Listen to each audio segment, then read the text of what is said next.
This conference will now be recorded. So welcome to this EUSAIR platform meeting and this joint event organized by 3 INTERREG projects. In particular, we are here to discuss about the development of the passenger transport networks and the intermodal connections in the EUSAIR area.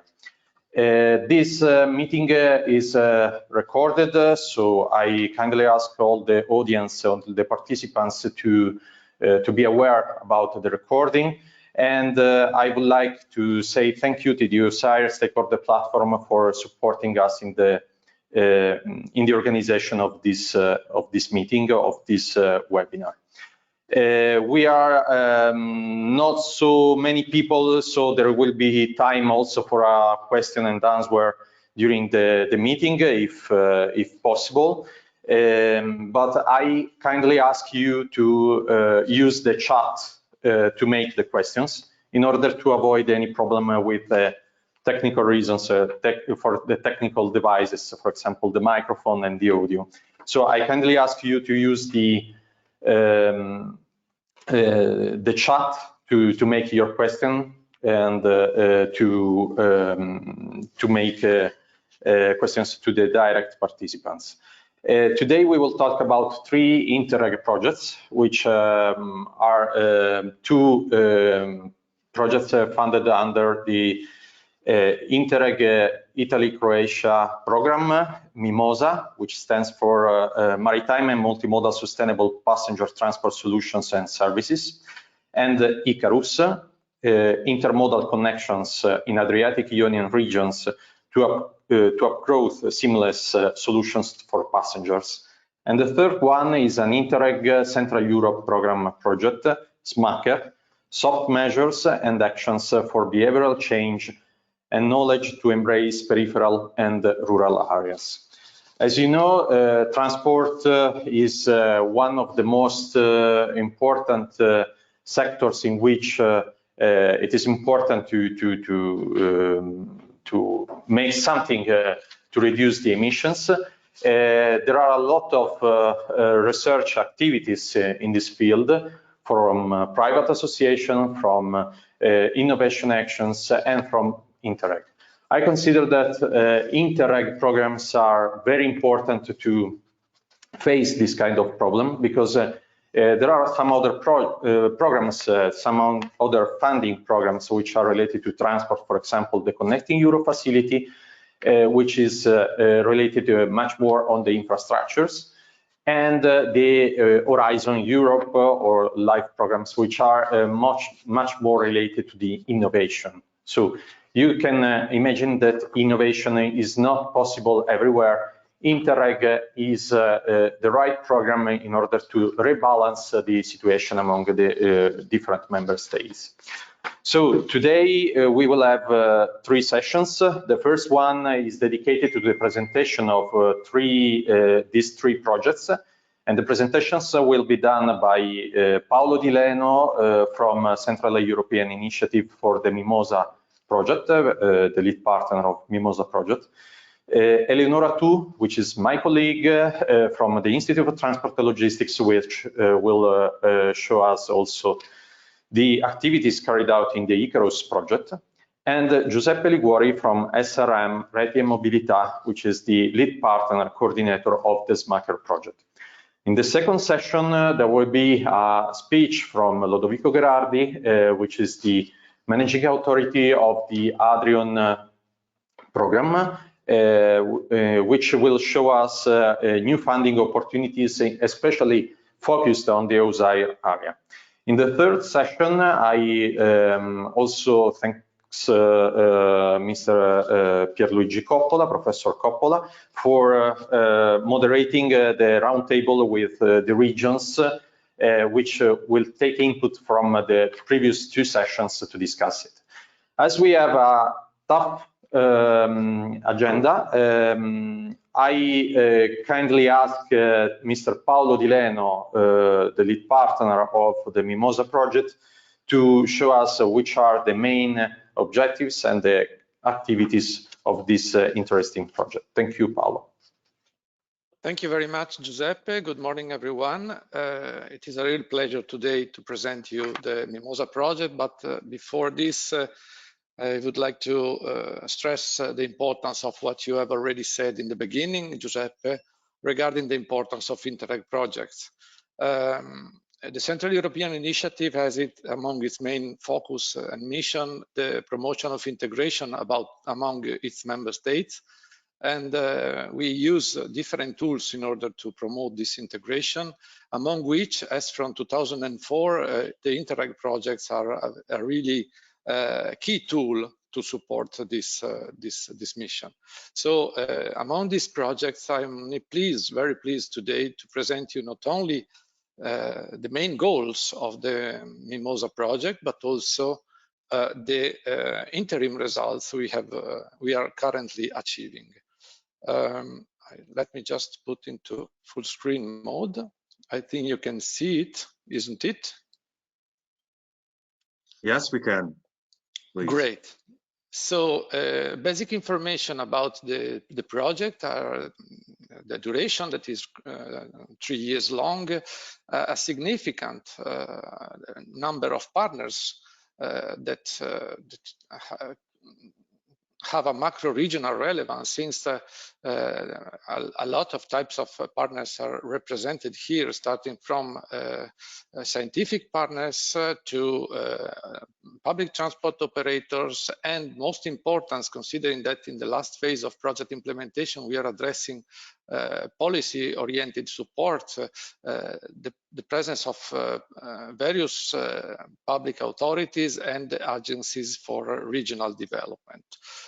Which are the main challenges we are currently tackling in this project? Well, the existence of different bottlenecks we know that are affecting multimodal passenger transport in the cross-border area. And this led to a very important phenomenon related to the predominance of private mobility, and not to mention which is the impact and the consequence of these choices. At the same time, there are huge potential for supporting more sustainable solutions and transport solutions and services in particular in the cross-border area. And to do so, we also acknowledge the lack of institutional and I would say also long-term oriented dialogue on cooperation among the key players in this sector. So the main needs on which this MIMOSA project focuses is on better understanding the transport demand and the reason that lags behind the passengers' choices, and so passengers' behaviors in cross-border area. We would like to concretely improve passenger services and solutions by supporting investments and specific piloting initiatives, some of which have already been implemented. And at the same time, in order to improve the quality of cooperation, we would like also to set up an institutional cooperation network to support a shared long-term vision to promote a better mobility solution in the cross-border area.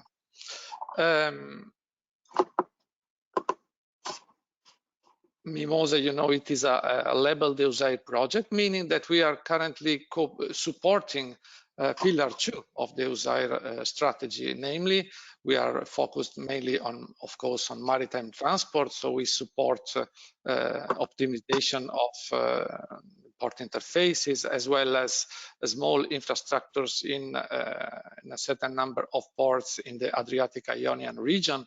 But at the same time, we are also focused on supporting intermodal collections to the interland and better services addressed to these particular areas.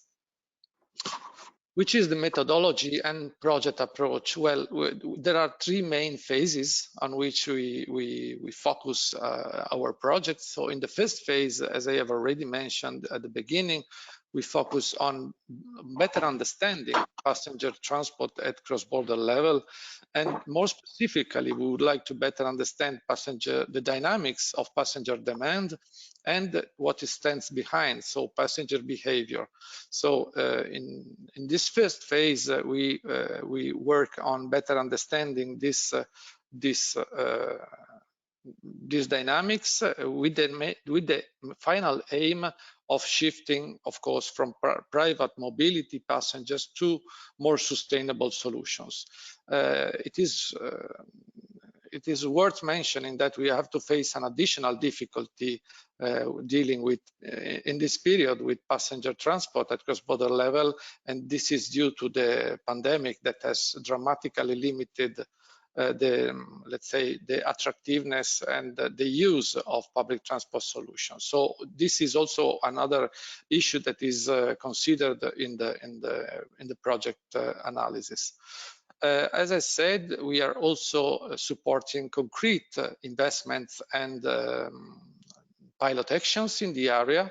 We would like to promote not only small infrastructures in the ports or in specific areas, but we would like also to exploit the huge potential of ICT solutions to support sustainable mobility in the cross-border area and in regional, in specific regions in the program area. And based on the two preliminary phases of this project, we would like to work in cooperation with all the stakeholders involved at program level to support the setting up of cooperation network dealing with these issues of promoting better passenger services in the area. Regarding the first group of activities, we would like to, the main objective is to provide up-to-date knowledge of the demand for transport services at local, regional and cross-border level. But also, as you can see on the right side of this slide, we also would like to hear the voices of the passengers, better understand their behaviors and decisions that lag behind their choices. We would like to assess the carbon footprint of passenger choices, and also at the same time on the supply side to better understand which is the current situation of existing public transport services by developing a platform that is already available and online with all the existing public transport services in the cross-border area. We have also recently developed and disseminated a cross-border transport sustainability action plan that is not only a support to set the vision for future improvements, but also identifies strategies, concrete measures and specific actions to improve cross-border mobility. We have also planned to perform a specific awareness and sensitization campaign at regional and cross-border level. At the beginning, I've mentioned the macro-regional dimension of this project, which involves 18 partners. You can see here also as regards the testing phase, the quantity of piloting initiatives and the fact that in a certain way they cover the whole Adriatic-Ionian area as regards this project. So the macro-regional impact of this project is also evident in this slide. I would like to, regarding the testing phase and the piloting initiatives, it is not possible to present all of them, but some interim results I'm pleased to show to you. The first is a service put in place this summer in June 2021, one innovative electric light vehicle sharing service, which is supported by an innovative mobile hub in Emilia-Romagna region. It is a pilot action supported and implemented by ITL in cooperation with the Emilia-Romagna region. You can see on the map below the interim results of this pilot action, through which we are not only providing a new service to the tourists in the city of Cervia, but we are also better understanding the mobility, the use of this service by citizens. In Rovigny, in July this summer, we have also launched another e-bike investment. You can see here we have supported this one set of e-bikes and parking equipment in the Port Authority of Rovigny, and also in this case we will see next summer also which are the interim results in terms of use of these e-bikes. But we also thought about supporting the sea accessibility for people with disability. In this picture, you can see the first equipment that were installed in Dubrovnik-Neretva County this summer. Additional equipment will be installed at the beginning of next summer in May 2022. So also in this way we are improving the accessibility for a specific group of people. As I said at the beginning, the two key phases, preliminary phases of the project, so the analysis on transport demand and supply and the testing phase, are in a certain way supporting the overall and final objective of the project. So is to design a vision focused on transferring the experience we have gained and better capitalizing it in a more long-term vision. And this is also supporting a more wider, let's say, macro-regional dimension in the EUSAIR area. So the last part of project implementation, that by the way is about to start in January 2022, has among its main objectives to ensure the transferability and capitalization of MIMOSA project results and outputs, and to guarantee the transferability of these results at EUSAIR level. So stakeholders' involvement will be a crucial aspect during next year, in particular because we need to we want to involve them in this process of designing the vision, and we would like to involve them also officially and formally by signing protocols, memorandum of understanding, agreements, and by designing at cross-border level specific position papers. The final aim is to set up a permanent cross-border institutional network that will continue working beyond project closure, as to promote stable dialogue with EUSAIR stakeholders and the strategy, and with all the stakeholders in the area. I would like to conclude my presentation by briefly presenting you all the people that is committed in this project.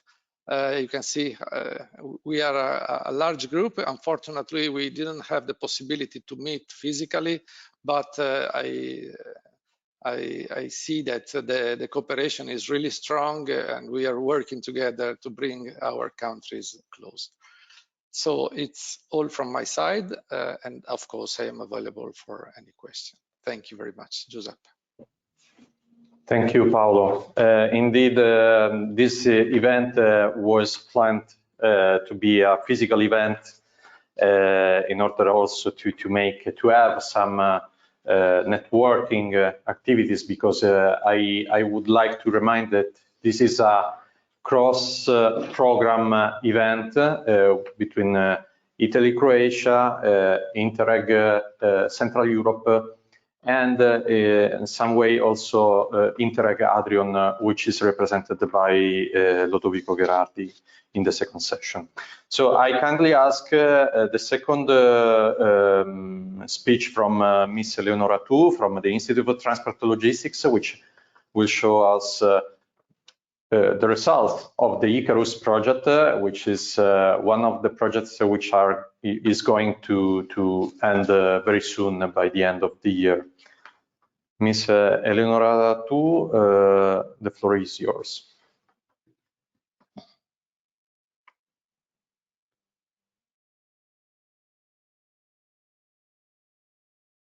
So, hello, good morning, everyone. I hope you can all hear me all right and that my presentation is also shown correctly. So today I'm here to obviously contribute to this very interesting conference with the results and the activities that ICARUS has carried out over these almost 3 years of work.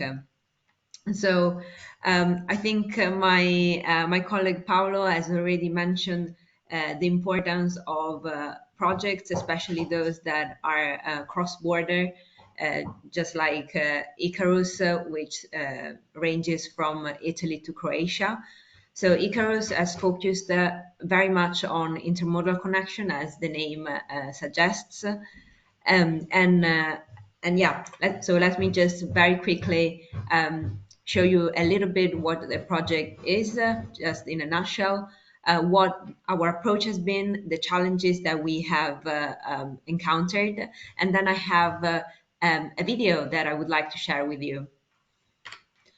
So ICARUS is a project that is a policy and authority targeted project.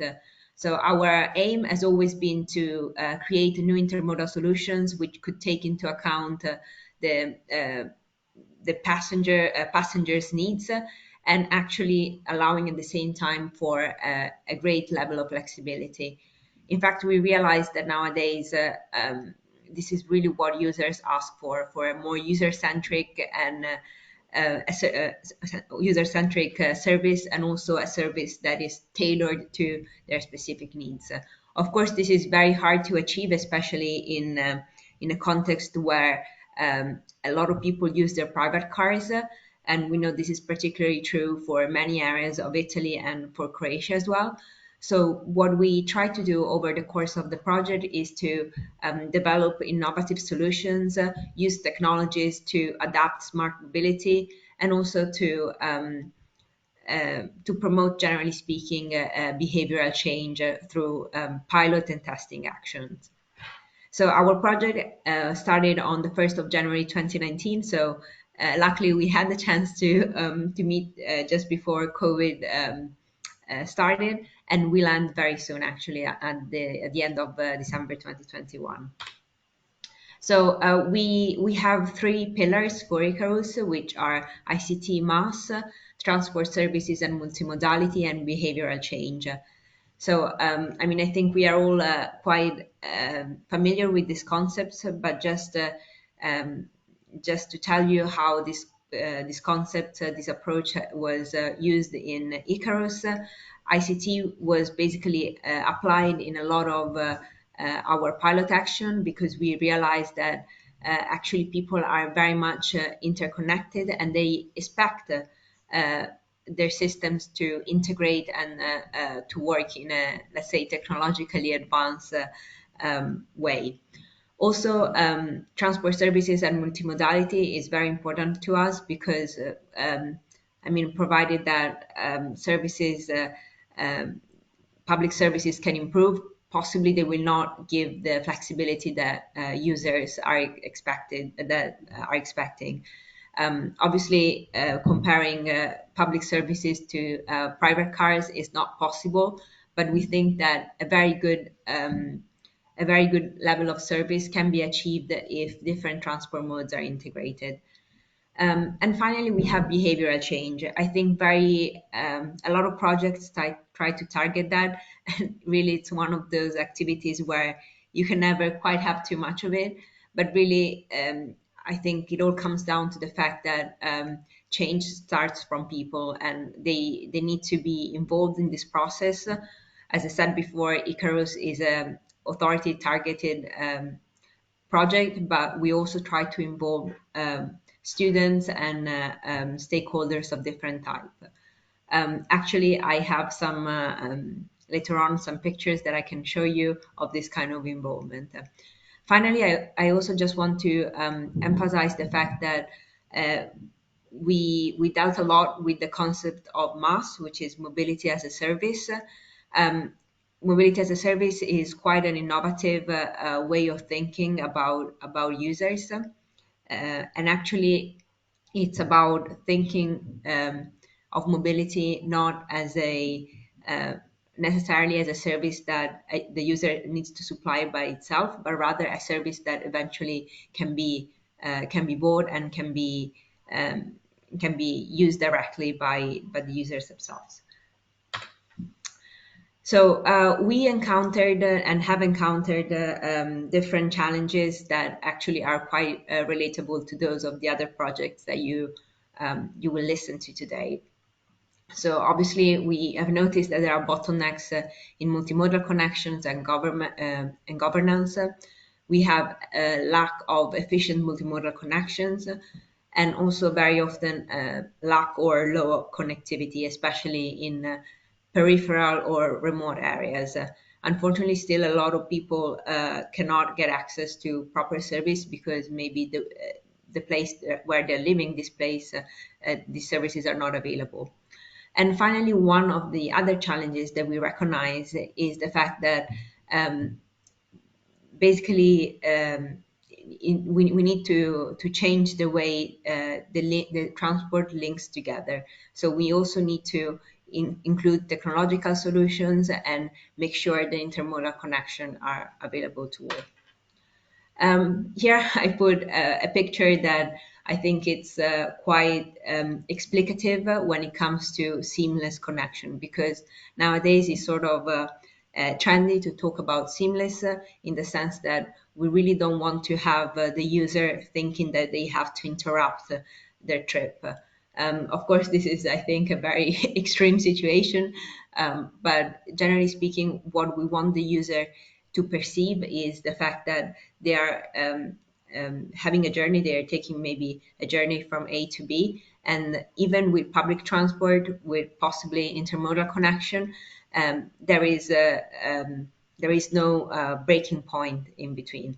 Obviously, this is quite abstract as a concept at the moment, because always users will have to stop and maybe wait for the next connection. But really, we want users to do not feel sort of slower or left behind because of these breaking points, let's say.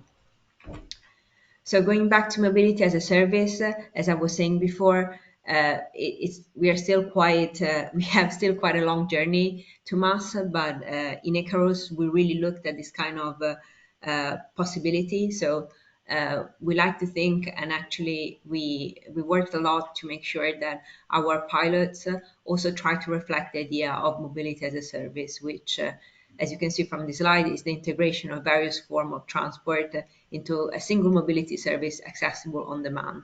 So we think that this kind of service will really be sort of the next step for transportation, and especially for passenger mobility. I'll just skip over to talk a little bit about the results that we have strived to achieve in these 3 years of project. So I've already talked a lot about kind of how important behavioral change is, but really in our project we work a lot to involve all sorts of stakeholders, authorities, students, universities, education centers, research agencies, and so on, because this I think is possibly one of the golden keys that can help improve our transport system. Actually, within ICARUS, something that we paid a lot of attention to is to involve local authorities in this kind of process, because of course local authorities are those that provide and supply services. So certainly a big contribution must come from this stakeholder. Of course, we carried out a lot and implemented a lot of actions that could improve passenger intermodal connections and could give more options to users to choose among. And particularly we, being it across cross-national project, we worked on the connection also between Italy and Croatia. Of course, this also was very much affected by the COVID situation, because as we know, during the pandemic, beside all the different lockdowns, a lot of possibilities to travel from country to country have been restricted, but we did our best to actually still carry some pilot action out. Yeah, you can see some other results that are in this slide, but really what I would like to do before and then come to my conclusions is to show you the video that we have made for ICARUS. So let me see if I can open it from here. So I'll put it up here, but maybe I'll also send you the link, because I know that sometimes the connection can be quite tricky. So for those of you who maybe don't have a great connection, you can also use the link that is in the chat box. And I'll start with the video. Please let me know if there is any problem in it.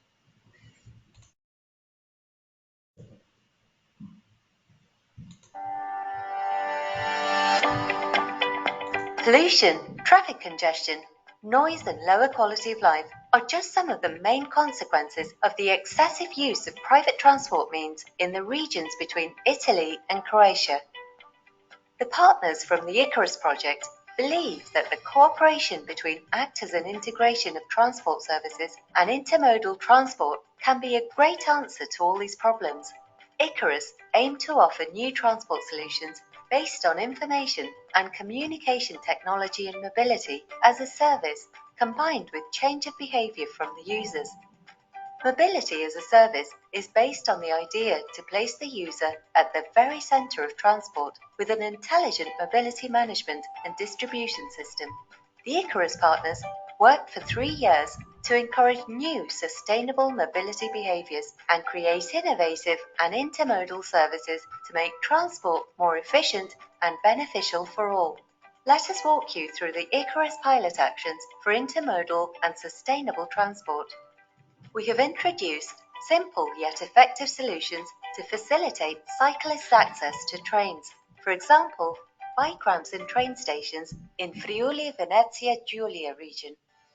Together with the bike and bus service connecting Trieste to Porege on summer weekends, these solutions strengthen the connection between the Alpe Adria and Parenzana cycle routes.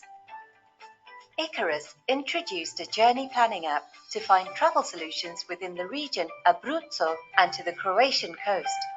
The metropolitan city of Venice updated its database and ICT platform to include information about intermodal connections and connectivity within the different territories. In addition, they're upgrading bike buses facilities, making it easier to use intermodal transport. Istria region now offers intermodal bike and train solutions so users can enjoy the coast and the countryside. Istria improved communication for passengers through video panels located info points. Venice International University tested a case study of a multimodal corridor between Italy and Croatia, examining the possible travel solutions. Intermodal Transport Cluster has created a web application to check available intermodal travel solutions in Italy and Croatia, including dedicated videos to convince citizens to choose more sustainable travel solutions. Croatian Railways HZPP explored new technical solutions to improve ticket sales favoring intermodality. Emilia-Romagna Region developed a web platform for the users of the Dynamic Travel Planner to calculate the environmental impacts of their trips. It will be used to promote actions that incentivize multimodality and low-carbon travel solutions. Beside the pilot actions, the ICARUS project was a lot more. We carried out many activities to support change of mindset, like events and training activities. We shared our experience with an enlarged transfer program and created policy recommendations to sustainable urban mobility plans, local regional policies, and macro-regional strategies. ICARUS, intermodal connections for a more sustainable future.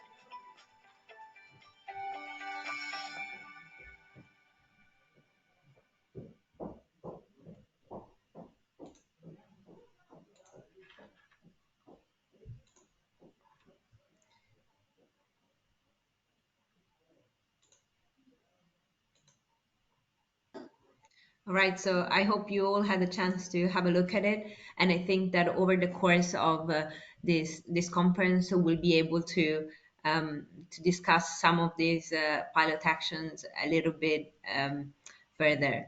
So just to conclude, I would just like to say that as I hope it was clear from this video, our pilot actions were basically were actually the basis to start thinking of different strategies and different ways of nudging authorities to think different of their policies. I think this is one of the drawings that we got from a student that we involved in the ICARUS project, and it was in a way kind of comical, a little bit funny to see how he actually thought that multimodality could really make people happier. So I think that you know, especially for users, having the possibility to explore their territory and to experience the world around them is very important, and intermodality and having a wide range of solutions can really help that. Of course, users alone cannot do anything without actually the strong support of authorities and strategies that come from above. So yeah, I hope that we are contributing to that. I'm really looking forward to this discussion that we are going to have today. Thank you very much. Thank you, Eleonora. I would like also to remind that the ICARUS final conference is planned in Trieste on the 7th of December. It will be carried out as an hybrid event, so it will be possible to participate also virtually, hopefully, and so in order to respect also the measures of the COVID-19, which modified the objectives of our projects in the development. But today we talked about intermodal seamless connections. So we talked about introduced the aspect of the mobility as a service, change of behavior, integrated ticketing, ICT solutions, and they were faced, all of them, at a wider area, not only at urban level, but also at regional level and in a more wide area. So what is missing here are the peripheral areas, which is the real objective of the SMACKER project. It's an INTERREG Central Europe project, which will be presented by the coordinator of this project, which is SRM, and from Mr. Giuseppe Liguori, which I thanks for the participation. Giuseppe, the floor is yours. Thank you very much, Giuseppe. Well, thank you thanks to you, and thanks to the organizer of the meeting. I would like also to thank the previous speakers, because they underlined the importance of the interregional projects. I would like to point out the importance also of the cooperation between partners and the mutual learning in these important activities that are interregional project for us that we are local authorities. In particular, SRM is the public transport authority in Bologna for the Bologna city and the metropolitan area. As Giuseppe already said, we are the coordinator of the SMACKER project that stands for soft measure and action for behavioral change and knowledge to embrace peripheral and rural areas. I would like to underline in a nutshell what is SMACKER. Is a project financed by the INTERREG Central Europe program called 3 with a budget of 2.1 million euro. It was expected to, the duration was expected to be from the 1st of April 2019 to March 2022, but we had a 3-month life extension awarded by the managing authority because of the pandemic. The main objective is related to the peripheral and rural area. Our focus is the peripheral and rural area in regions in Central Europe, and we would like to improve the planning and coordination of regional transport system in this area. So the final aim to better connect this area with the national and the European transport network. What we found in this area, we would like to tailor to focus on main challenges. As you can see, we find that in this area there was services that were inadequate and underused, excessive cost, and lack of last mile services and proper intermodality.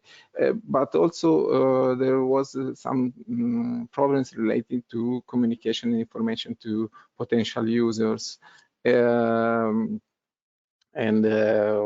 Of course, the use of private car was above the average in the area. So the solution that we found was to promote the demand responsive and sustainable public transport and mobility services in order to connect this area with main transport corridors and nodes. The SMACKER approach is based on 4 pillars. The first pillar is understanding. So we would like to create a capacity building of stakeholders and project partners involved in the project through a best practice review and the specific trainings devoted to them. The second pillar was the participation. We created the so-called local mobility forums in order to activate a community of interest and community of practices. So in other words, road users and transport practitioners. We involved them in order to co-design services and communication campaigns at local level. The third pillar was very important, was the new methodology that we applied in this area in order to implement the pilot activities. We introduced in our project the innovative approaches such as nudging, gamification, co-design, marketing, and branding that in some area were very, very far from the reality. And the last pillar was the impact. So action are aligned with the requirements and KPI deriving from SUMPs and other strategic plans. And this was defined in order to provide a substantial and measurable contribution to strategic objectives. What we would like to do with this marker, what we try to do, we try to use behavior change campaigns, nudging and pilots, so soft measure and hard measure together in order to promote flexible and eco-friendly solution for public transport in rural and peripheral areas, to create more sustainable connection to main transport corridor, and also to redesign to help local communities to redesign their transport service, to create user-centric transport service, and also to encourage the people to use the public transport, because as already said, the use of private cars or private vehicles in the rural and peripheral area is very high. To reach this objective, we involved the nine partners, 6 regional pilot areas, and 3 scientific partners.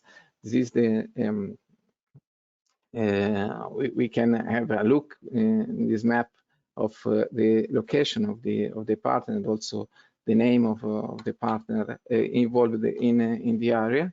And our target was related to 3 groups of different targets. Suburban, suburban pilot devoted to suburban people living in suburban area, 3 pilot, Gdynia, Prague, and Budapest.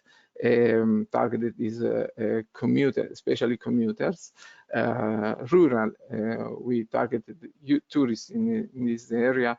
Musca, Sobota, and East Tyrol targeted this kind of audience, and also residents. In this case, the pilot of Bologna targeted not only residents but also tourist people. But we will have a look more in depth in the last part of this presentation. In terms of outputs, we divided into 5 groups our output of the project. As already said, we delivered trainings not only to the 6 pilot regions audience, but also at transnational level to non-partner Central Europe authorities within the enlarged transfer programs. We delivered strategies, 6 regional strategies at regional level, and 1 transnational strategy for planning demand responsive sustainable services in rural and urban peripheral areas. We delivered, we are in ongoing, the pilot implementation is ongoing, so we are delivering 6 pilot actions in the 6 pilot regions. And we also expect to deliver 6 regional action plans to better integrate peripheral areas during using demand responsive transport.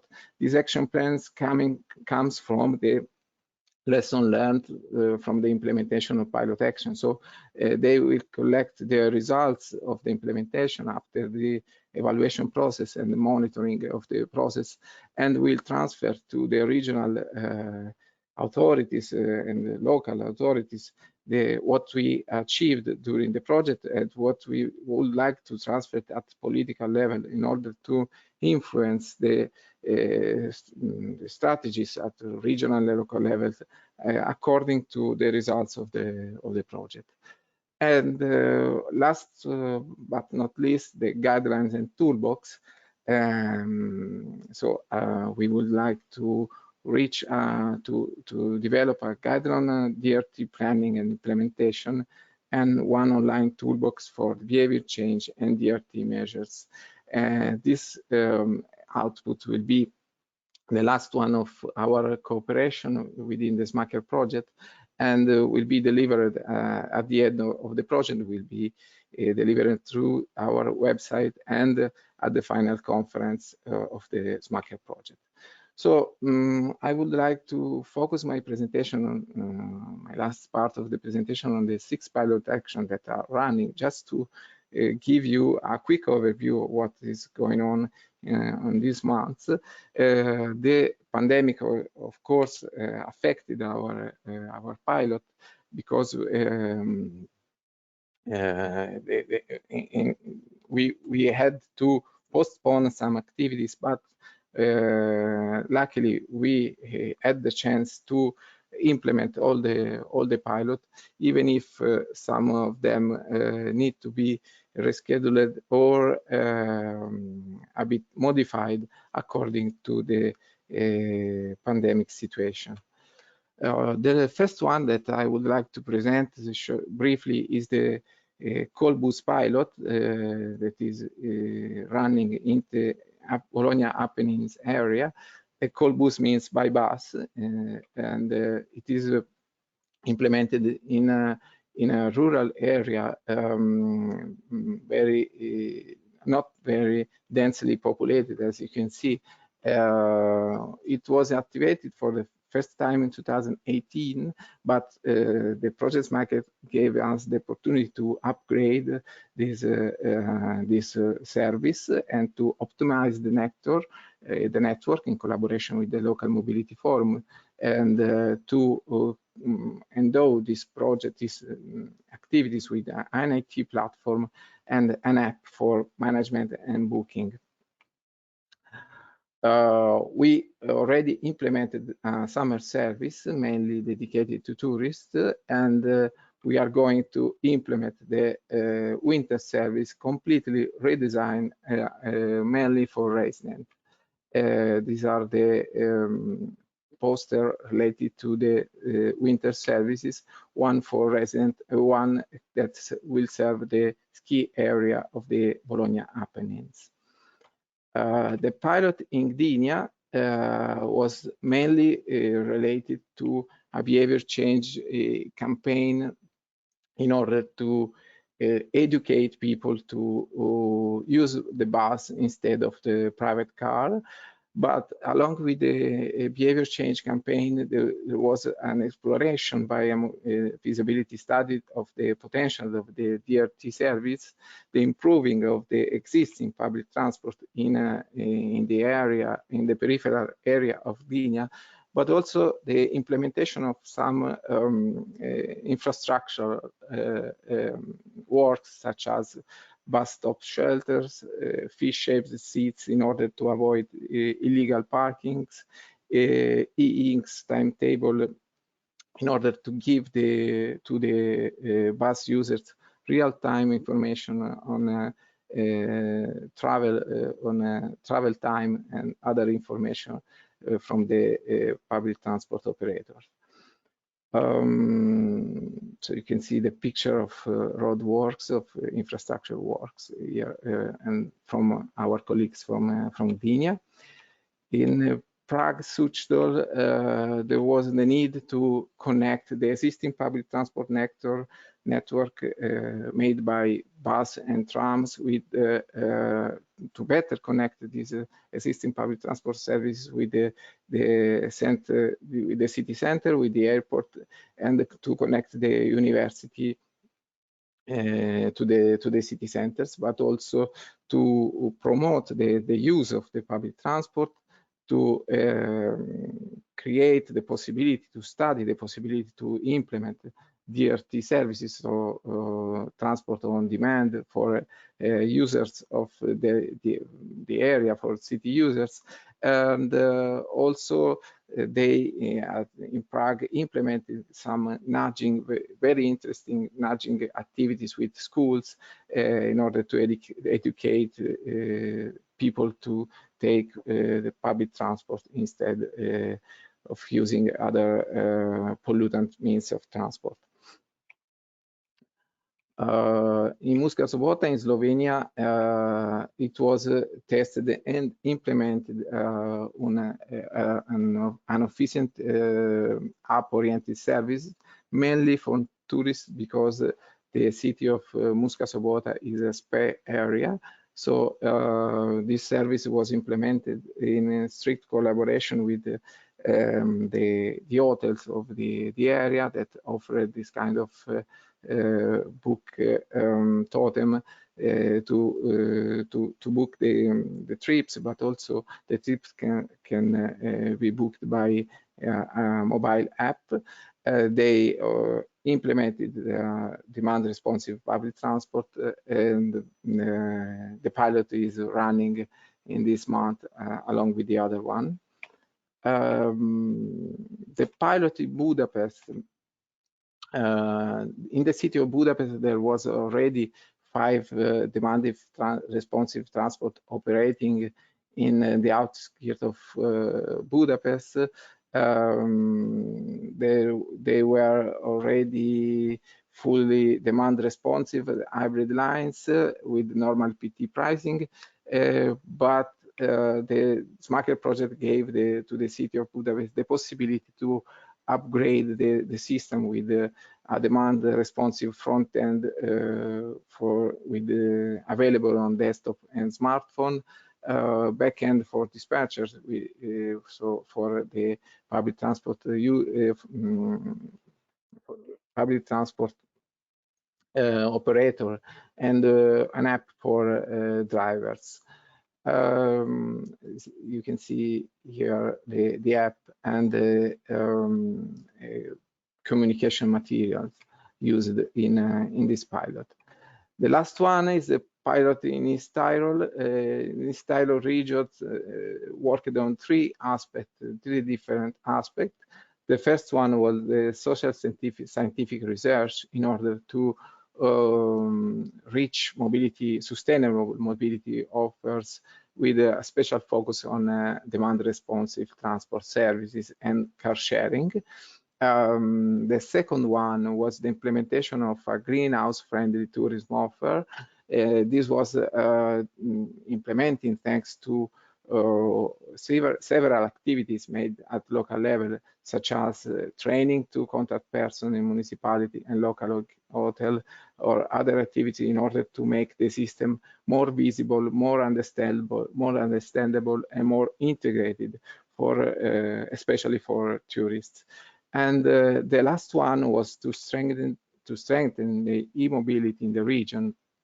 So thanks to the SMACKER project, the regional management and regions management Osttirol, as a partner of the project, implemented new e-car sharing location in different municipalities, and also they made some marketing activities, because all the pilot and so also the one in East Tyrol were accompanied by nudging activities and communication activities. So this was the last one as a pilot implemented in the SMACKER project. As already said, we are implementing 6 different pilots with the same objective, so to better connect the peripheral and rural area with the European and national nodes of public transport. So what's the next step? The next steps will be to evaluate the project and to share the results of the pilot with other stakeholders, other interested parties within the same topic, the mobility in a rural peripheral area. So we would like to invite you to take part to the final conference of the SMACKER project that will be held in Vienna on next May 2022. So join us to know the results of the project, to interact with the partners, and also to know about the final outputs of the project. We hope that the final conference will be held as a physical event, but in case of the pandemic, will affect this, we will arrange as a web event in order to make the possibility to have the possibility to meet the other people and to share our results. Thank you very much for listening to me, and if you have any question, I'm here available. Thank you again. Thank you, Giuseppe, for this presentation. I think that's it from the projects. I would like also to say thank you to the participation to this meeting, also for the Mr. Hrvoje Grankaric from the Joint Secretariat of the Italy-Croatia, which is in the audience, and also Mr. Winfried Ritt from the Joint Secretariat of the INTERREG Central Europe. INTERREG Central Europe, which is the first program which published the new funding program, the 21-27 program, which will have a deadline in mid-end of February.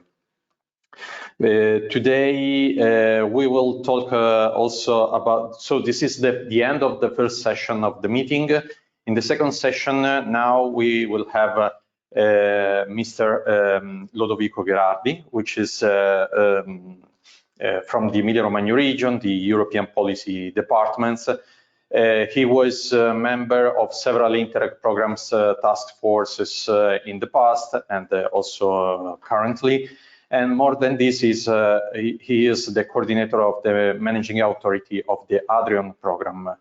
Adrian is quite important, especially for the EUSAIR macro-region strategy, because it is mentioned, the macro-region strategy is mentioned also in other programs like as INTERREG Italy-Croatia and INTERREG Central Europe. But the Adrian exactly cover the EUSAIR geographical area, and more than this, is very close to the objectives of this macro-regional strategy. This is that's why we invited Mr. Lodovico Gherardi to show us which are the main objectives and the next steps of the Adrian program.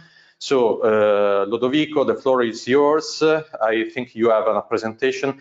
In the meantime, I would like to ask all the to the audience, if you have any question, please use the chat. Lodovico, the floor is yours.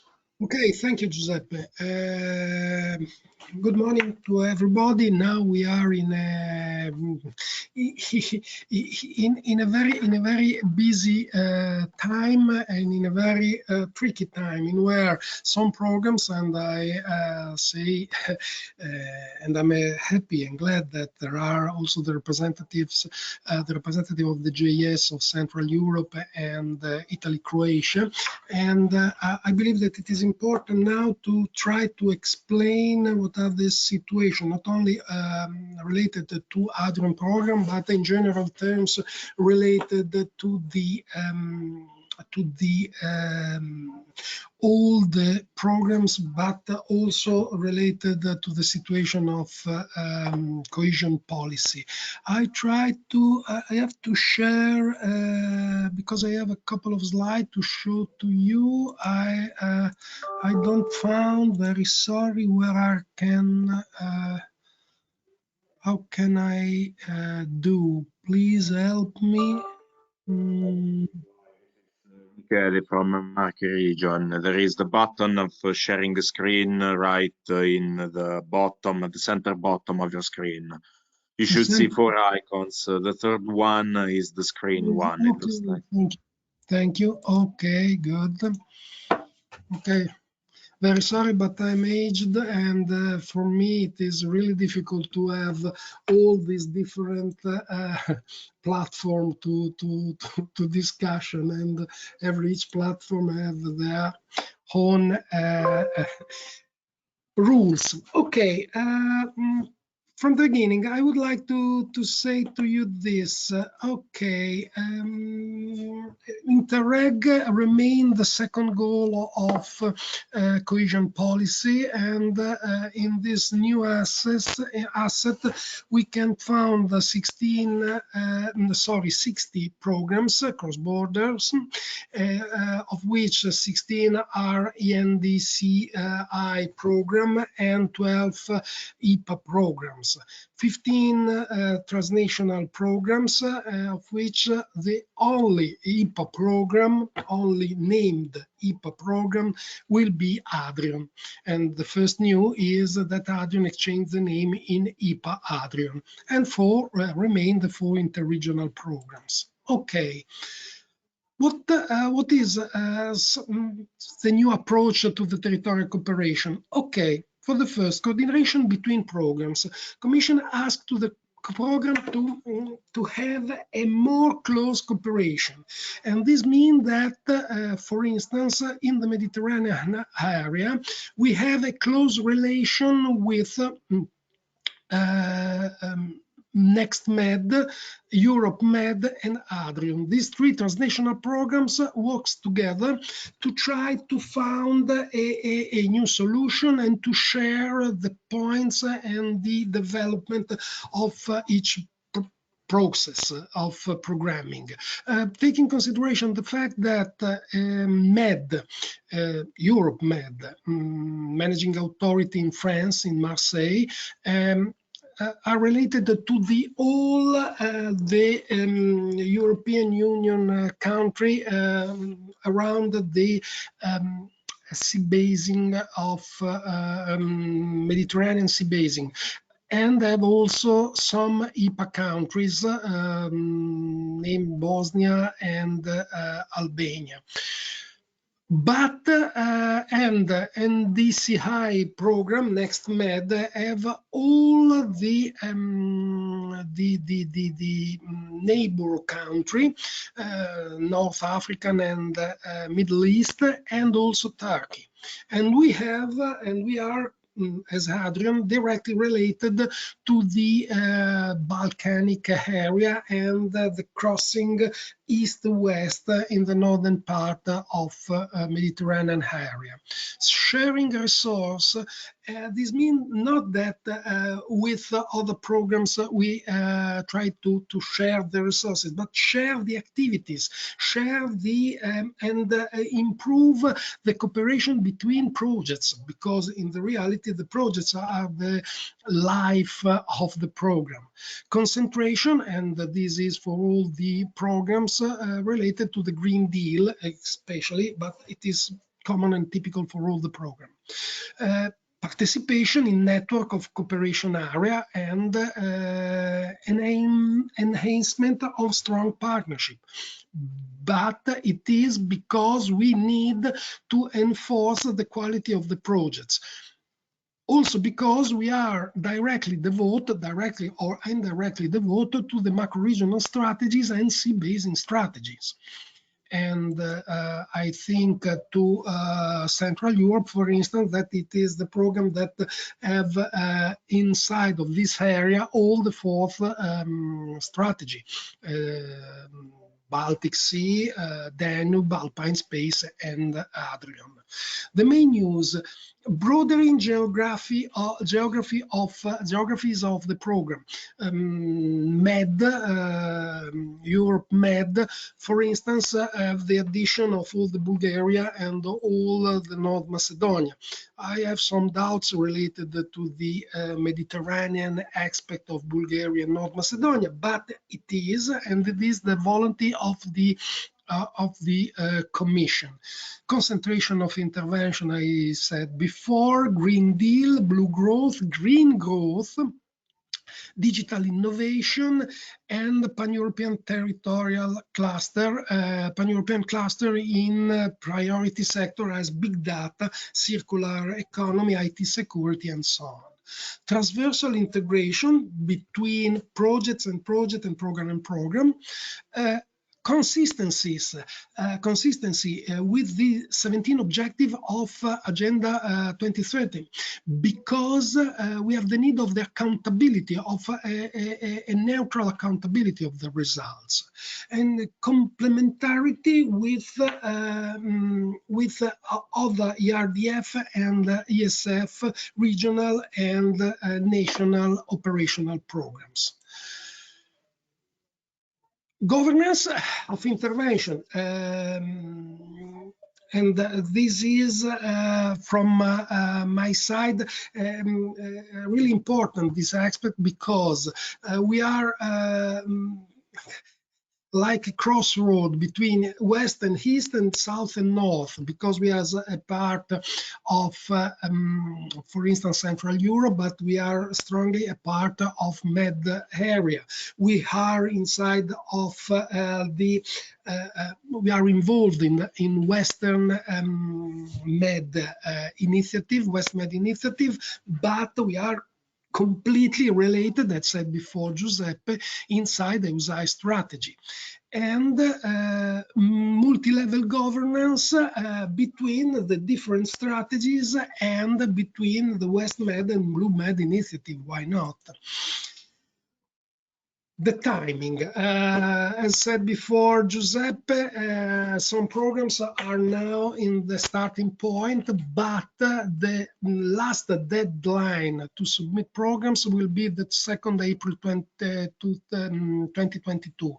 After, and the Commission have 3 months to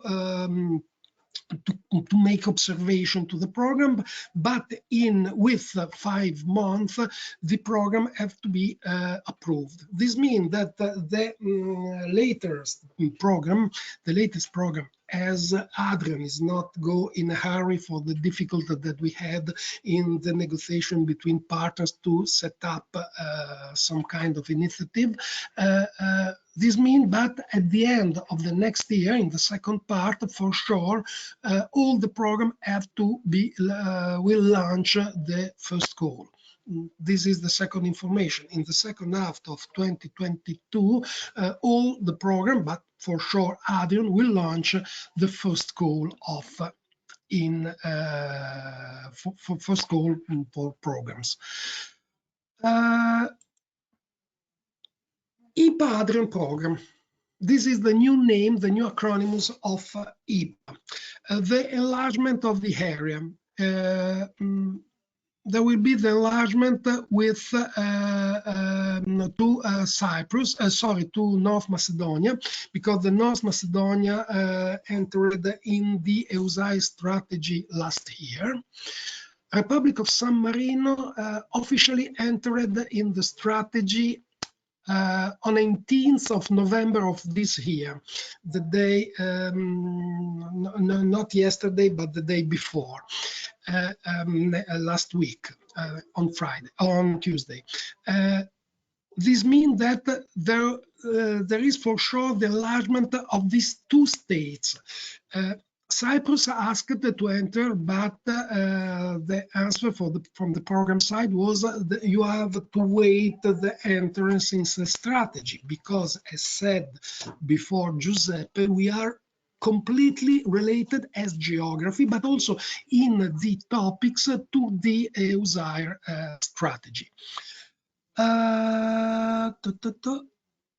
Sorry. The second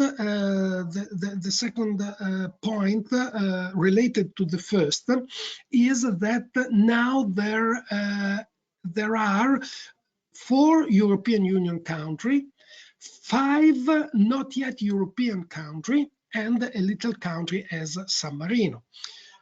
This means that we are one of the few programs that have an increasing of the budget, but not from ERDF side, because there was a decreasing to 65 million, 66 million more or less, but a dramatic increasing of ERDF fund that arrived to at 70.5 million, more or less.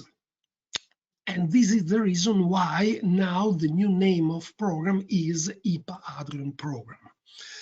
The priority and specific objective. Okay, we have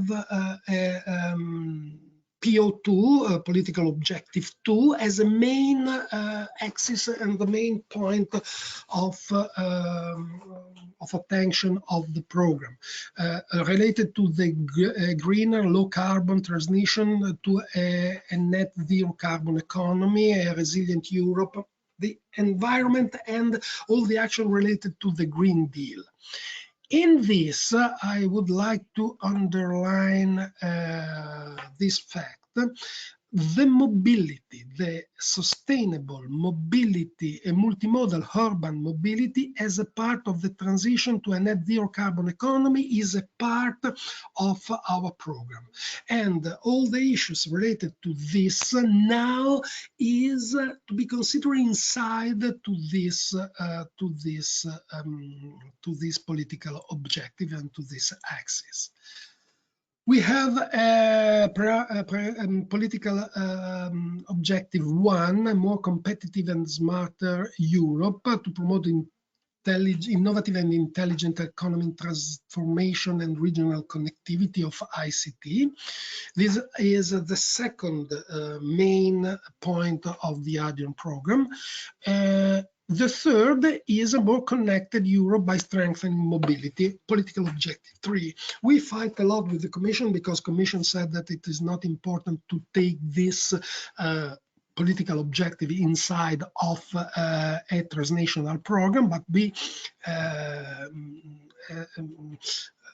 we share the fact that it is important to develop the action that are inside of the pillar 2 of the EUSAIR strategy. And for this reason, money will be saved to promote some strategic project, not a lot, because it is not, it will be not a big axis inside of the program, but some strategic project related to the develop and improve sustainable, climate resilient, smart and intermodal, national, regional and local mobility, include the better access to TEN-T and cross-border mobility. This means that not a lot of project, but some strategic project. We have in mind to launch some specific and targeted call related to this. At the end, also we have to guarantee the assistance to the EUSAIR strategy using INTERREG specific objective 1, the 4th axis of Adrian, as a better governance of the cooperation. And this is, I confess to you that this is the main problematic point, because we have to try to find a balancement between the political issues and the technical issue to carry on as a maximum the help that the program, the Adrian IPA program, can give to this strategy. I close my presentation. I hope that I have clarified some news for the program, and thank you, Giuseppe.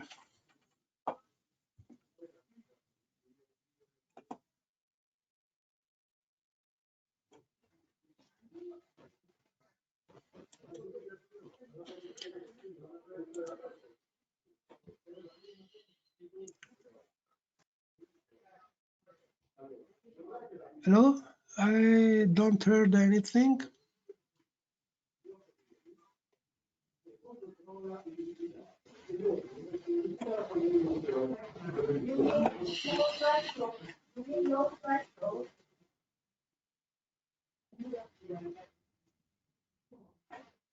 Giuseppe, sorry, I don't heard you. Yes, it seems that there is an audio problem. Okay. I don't know if Giuseppe is speaking or not. We surely can't hear him.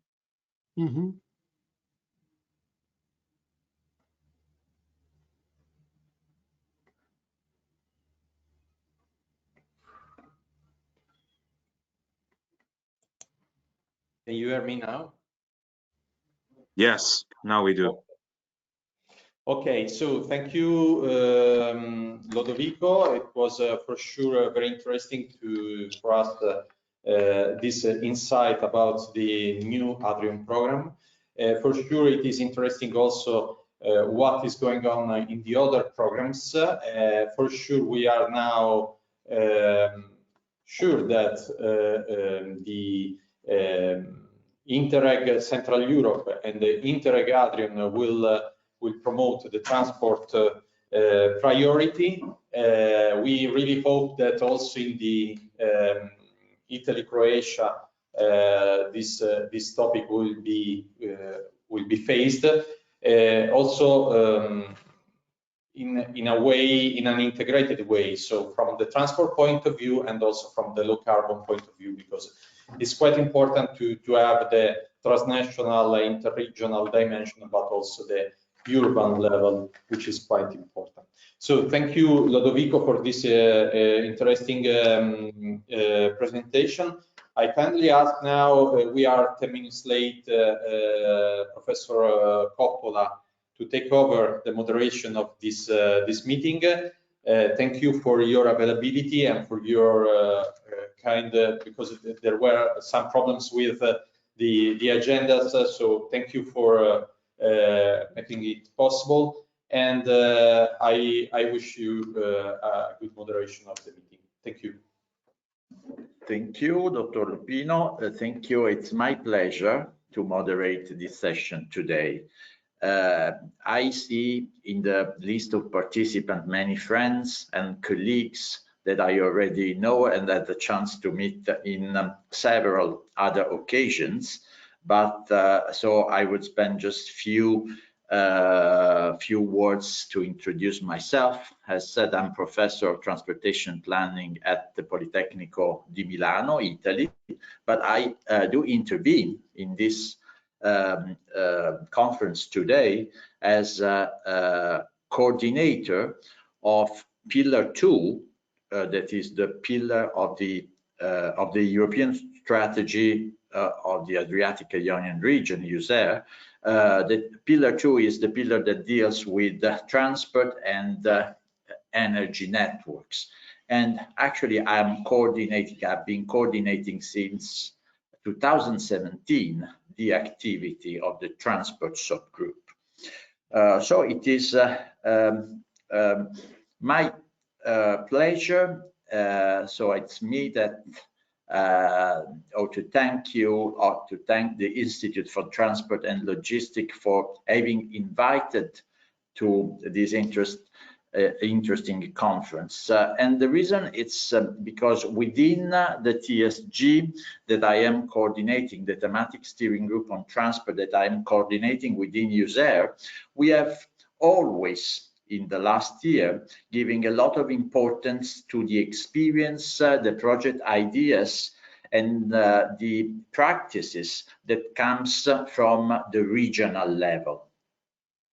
Actually, we are developing a master plan for transport in the region to share a vision of an integrated multimodal transport system for the whole Adriatic-Ionian region.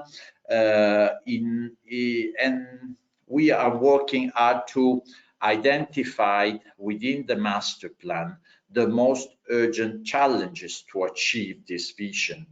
And I think that the viewpoint of the regional stakeholder, apart from that comes from the government level and from the Commission, the viewpoint of the region could very much support us in identifying actually which could be the solution that in the short term could be put in place in order to accomplish our vision and to move towards a more sustainable mobility.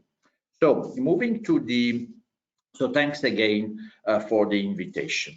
Moving to the round table, today we focus on sustainable passenger solution. And we have heard from 3 projects carried out within INTERREG Programmes 2014-2020, focusing mainly on intermodality solution. That is one of the priority actions also within our action plan in EUSAIR Pillar 2.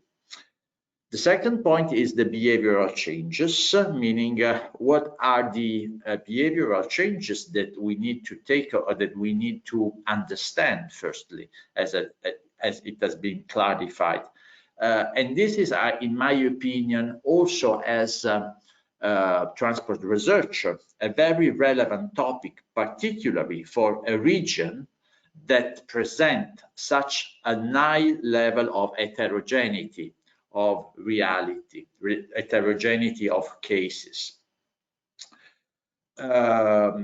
So thanks. We have a list of reputable speakers, so I would not steal more time for introducing the roundtable. And I would like to give the floor to our first speaker, that is Massimo Angelotti. Massimo Angelotti is a public administrator of Central Infrastructure and Territory Directorate of Regione Friuli-Venezia-Giulia. And my question is, what are the main regional strategies and policy of Regione Friuli-Venezia-Giulia adopted in order to promote the passenger intermodality and the behavioral changes for sustainable mobility, according to the experience that you had in INTERREG project, like, for example, Cross-Mobi, that is, but also the other one that have been presented today, and particularly, which is the focus, or which is the added value that, from your experience, can come from cross-border cooperation. Please, Mr. Angelotti, the floor is yours. Good morning, everybody. Thank you very much, Professor Coppola.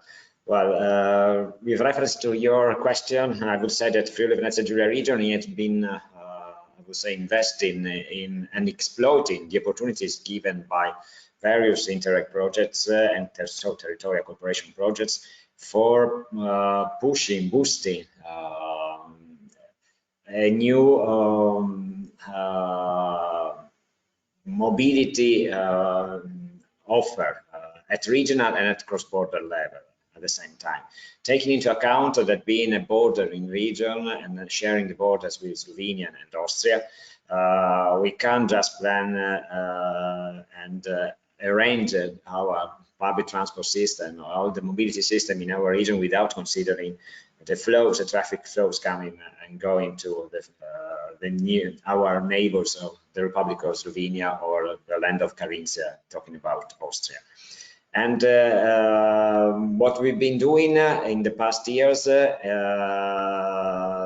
would say since the programming period 2007-2013, is to keep on cooperating with our neighbors in setting up new public transport services, especially rail passenger transport services. We made it with Mikotra project connecting Udine with Villach in 2010 as a pilot activity, which then was transformed into a permanent rail passenger service. And at the same time, boosting intermodality in various ways.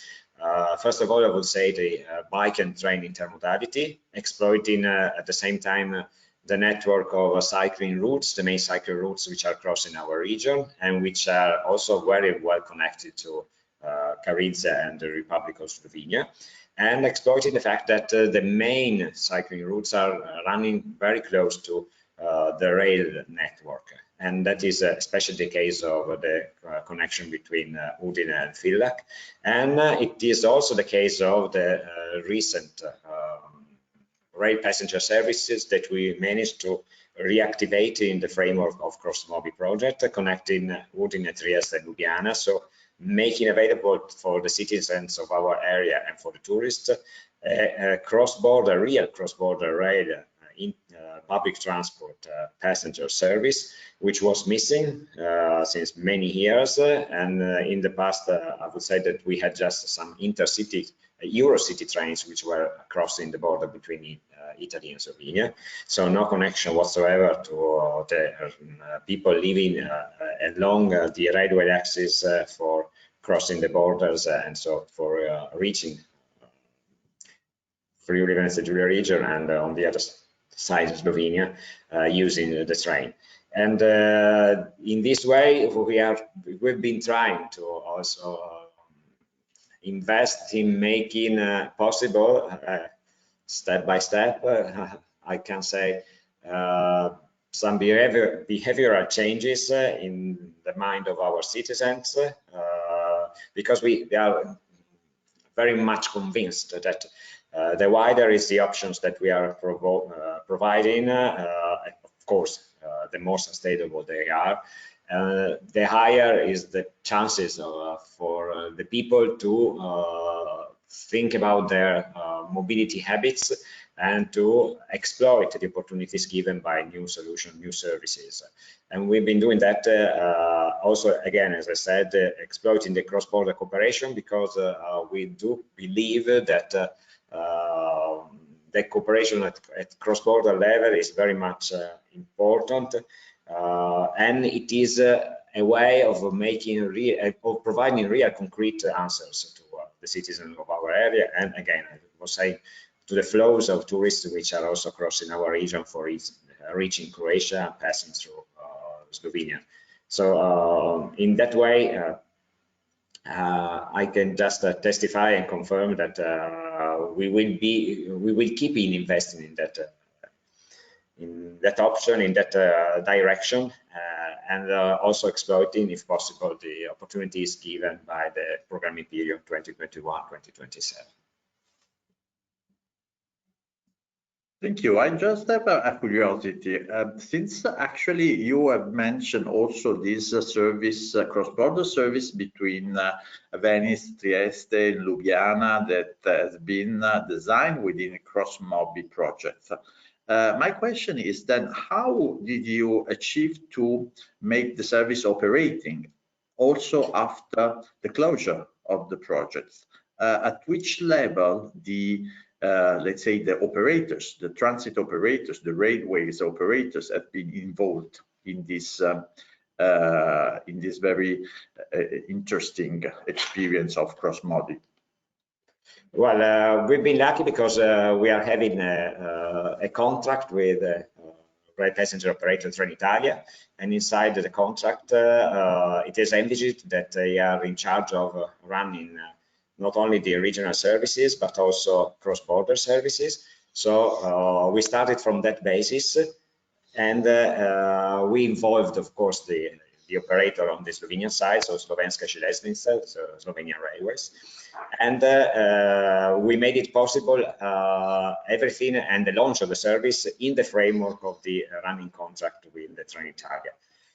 We are currently discussing with the Ministry of Infrastructure of the Republic of Slovenia, and of course with Trenitalia and Slovenska železnica, the way of sharing the cost of that service, which was for the first 1.5 years covered by the INTERREG funds of cross-mobi project, and since then mostly under the responsibility of the budget of Friuli-Venezia-Giulia region, because again we have been available in that contract with Trenitalia, which envisaged cross-border public transport services, which are of competence also of Friuli-Venezia-Giulia region, and the same goes also, I would say, with the road public transport services in a range of 40 kilometers, in that case, across the border.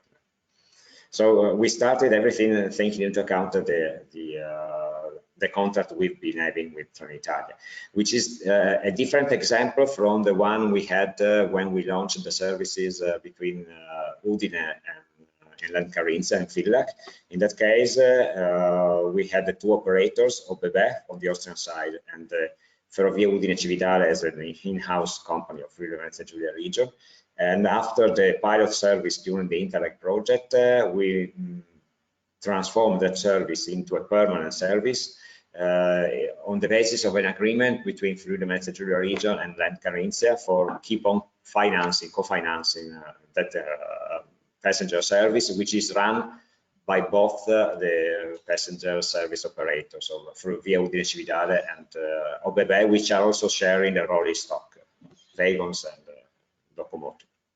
Whilst in the case of cross-mobi train, the trains are trains bought by Friuli-Venezia-Giulia region, given to Trenitalia, which can run also on the Slovenian side. And the staff on board is the Italian staff of Trenitalia until the border with Slovenia, until Villa Picina railway station. And from Villa Picina railway station until Ljubljana and back, the trains are run by the staff of the Slovenian railway. Thank you. I think this is a very good practice of how, well, an idea or a project funded by the transnational cooperation has been capitalized and used to actually produce a permanent service, a successful service oriented to sustainability. Thank you. Maybe if we would have time, I'll come back to you for a second round. I would now move to the second speaker in this roundtable, that is Mr. Andrea Normanno from another Italian region, that is Emilia-Romagna. Mr. Normanno, good morning. Is Director of the Integrated Programming of Rail Services and Sustainable Urban Mobility at the Department of Public Transport and Sustainable Mobility Service of the region. Good morning, Mr. Normanno. Actually, from your short resume, I see that you have been involved in many INTERREG and EU projects dedicated to the promotion of sustainable mobility. But I would like to focus on one specific aspect, if I may. Actually, we have been listening from, particularly from the presentation of the ICARUS project, in which you have been involved also as project partner, if I'm not wrong, how technological solutions could contribute in a way to nudge people towards more sustainable choices. What is your experience, and what is the experience of Region Emilia-Romagna, and what's your feeling about that? Good morning. Thank you, Mr. Coppola.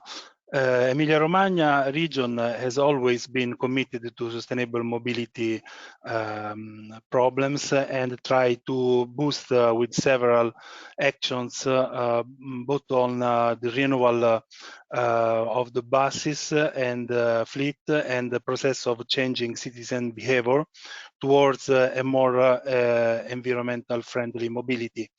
One of the best problem is that the private cars are still the most used mode of transport in Emilia-Romagna region. So, Emilia-Romagna region is affected by air pollution problems, along with the other Italian region of North Italy. We call the Bacino Padano, Po Basin. So, Emilia-Romagna has a number of actions related to fight air pollution problems, and we collaborate with a lot of European projects as partners, and in particular, as regards the mobility as a service. Some years, 2 or 3 years, we have experience with a new app that we developed in Emilia-Romagna that called the Roger. So this app developed by our best local public transport company, that is TPR, has a lot of functions, in particular calculation of trip and journey, purchase train and bus tickets, purchase parking tickets, and check the capability, availability of seats.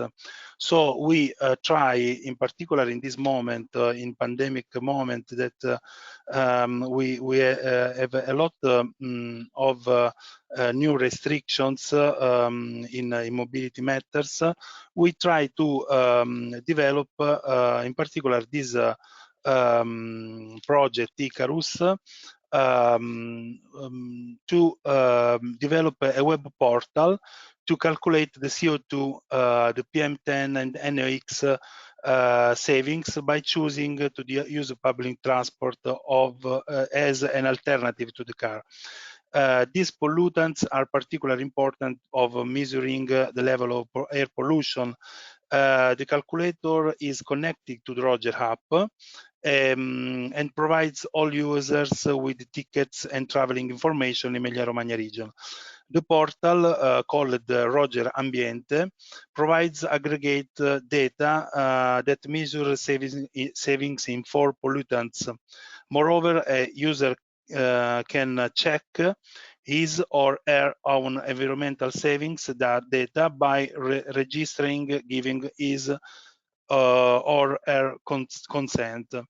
Thanks to Roger Ambiente, Emilia-Romagna region can use the portal to develop actions to incentive the most virtuous behaviors in terms of mobility, and it also possible to raise awareness among citizens of the issue of their environmental impact.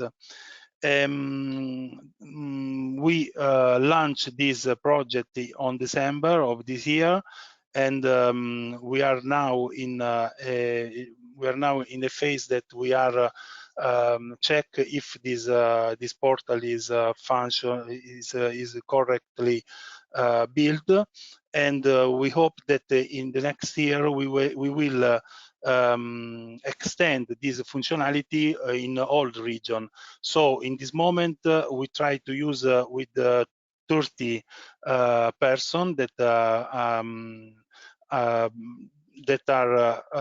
linked to the Roger app.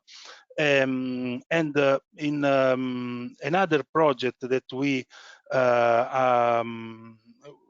have participated and finished the last year, very important for us to change the behavior of the citizen, is interconnect. And in particular, we promote the Rail Smart Pass, that is a special ticket to allow to discover the whole Romagna with a single ticket, moving freely using the public transport buses and regional trains. The integrated ticket Rail Smart Pass was developed thanks an agreement among the local public transport operator, in particular in Romagna, that is Start Romagna, in Ravenna, Forlì, Siena and Rimini, and the national regional rail operator, that is Trenitalia Tipper. This rail bus integrated ticket was developed in the framework of INTERREG Adrian project, INTERREG Connect, that allows the Emilia-Romagna region to collect the preparatory data thanks to in-field service to tourists, and thanks to definition of institutional framework to develop such an initiative.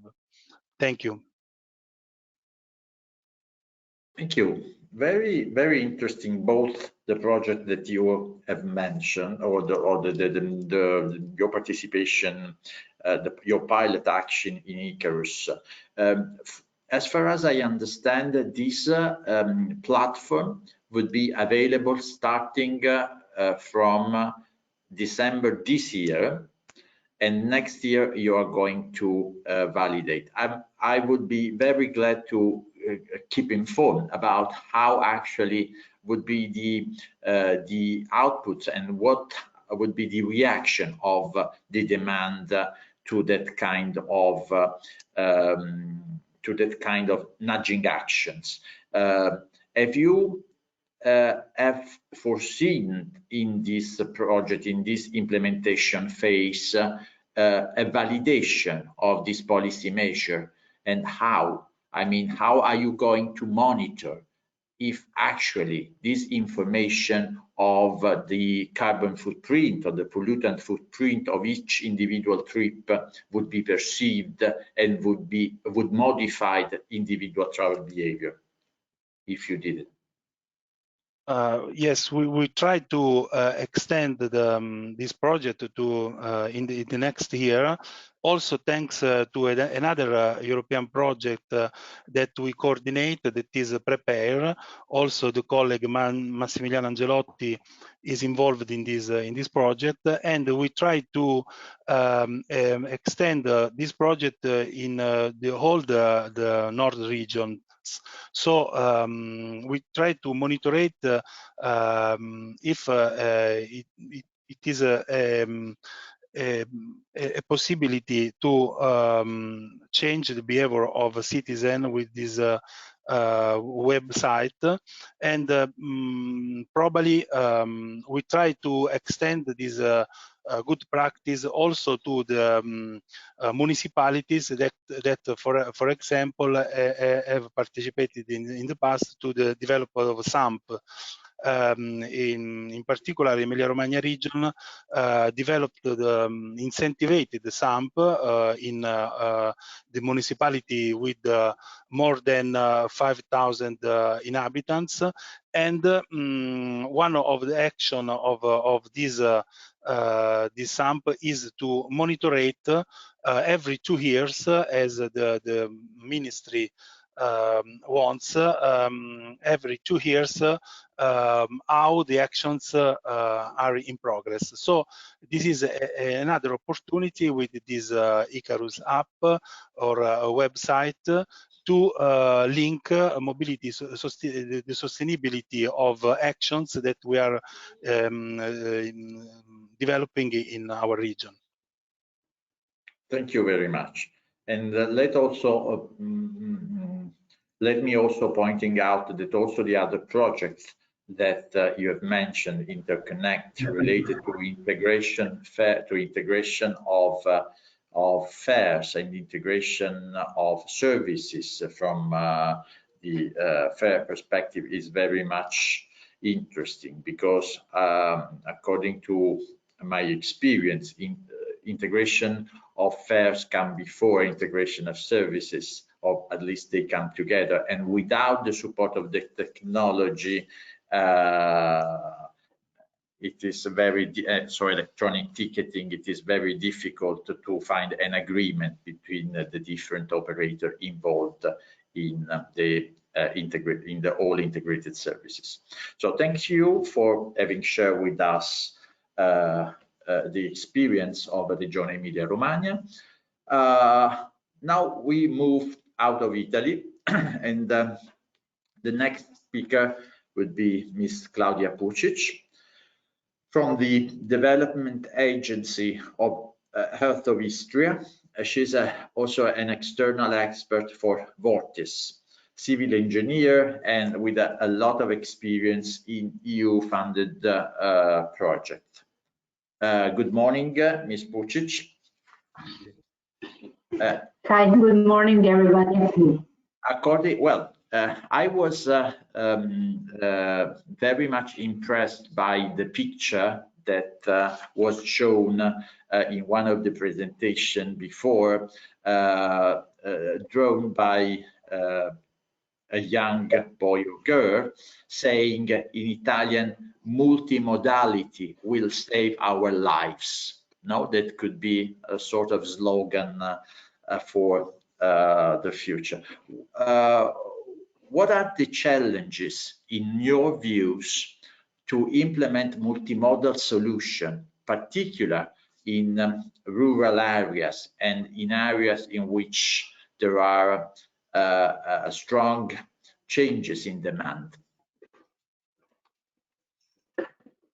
Well, there is a lot of challenges, actually, especially when we are talking about the region I represent. It is Eastern region. Since we are participating in 2 projects of INTERREG, this would be ICARUS and MIMOSA. Within ICARUS, we made a gap analysis of gaps in our region, and there were 2 main challenges. One of them was seasonality. because we are a mostly touristic region, and tourists are visiting us with the cars, and they are going on the coast, but also most likely for the past years they like to visit us in hinterland areas. And this second problem, challenge, actually would be a lot of rural areas in our region, and there is no public transport, because there is pretty wide area, and cities and surrounding villages and places are pretty long distances, and it's not possible actually to arrive from point A to point B if you don't have a car. So multimodality would actually save our lives, especially if we use the existing platforms that we have. We have rail in Istria. Well, it's not so high speed, but it is pretty usable, and people are connected with the rail, especially in central Istria. But also for the future projects, we are looking to use all different platforms. Would it be car sharing? Would it be some new solutions or development of new public transport? That would be our challenge and our focus. Yeah. I don't know if yes. Yes, thank you. Actually, yes, you have mentioned Istria is an area of the region subject to high seasonality, as many of the area in which well, we have tourist flows, etc. And I would like to mention one of the project that is actually one of the flagship of our pillar, that is the Adria Cycle Tour. Actually, is a project related to the development of a cycling route all along the coast of the region, with also antennas going inland. What's your view about cycling mobility? How it can, in a way, be integrated in existing public transport services in order to enlarge catchment area and in order to reach those locations where you have a huge touristic heritage, but shortage of accessibility. Do you have any experience in some projects? Yes, this would be experience in ICARUS project. We were working on achieving 3 goals of these projects. Like Eleonora said, it is behavior change, ICT solutions, and multimodality.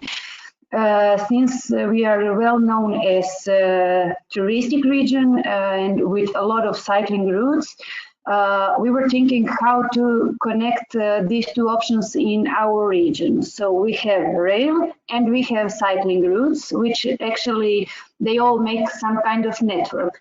And we decided to connect the main route from Pula, which is the city on the south of our region, with Buzet, which is actually the city of the north region. In this train, we enabled the transport of bikes. This pilot action actually is put in action, and it works. And we enabled to connect all these train stations from which you can go with your own bike from hinterland to the coast. I would like to say that when ICARUS project started, there was also at the same time a new project where one coastal city of Rovinj and hinterland city municipality Kanfanar, they were doing the reconstruction of the old rail route and they reconstructed it in the cycling route. It's a long 21 kilometers. So if you visit Istria, then you can go use multimodal solutions to go, for example, from Pula to municipality of Kanfanar with the train and the bike. And then it's possible to continue the road and the trip from Kanfanar to the Rovinj. Also, I would like to add that we are looking forward to promote Eurovelo 8 and 9 routes, which are actually also crossing our regions. And also, it would be great in the future period to connect all these points and parts in city with public bike services. This all pilots that we have started within the ICARUS and also activities that, let's say, opened and give us more detailed information what are our challenges and with what we want to deal with. This opened new solutions for MIMOSA project. And in this project is in process development of Via Istra platform. And this platform will cover all available transport solutions. Would it be rail, bike, or something else?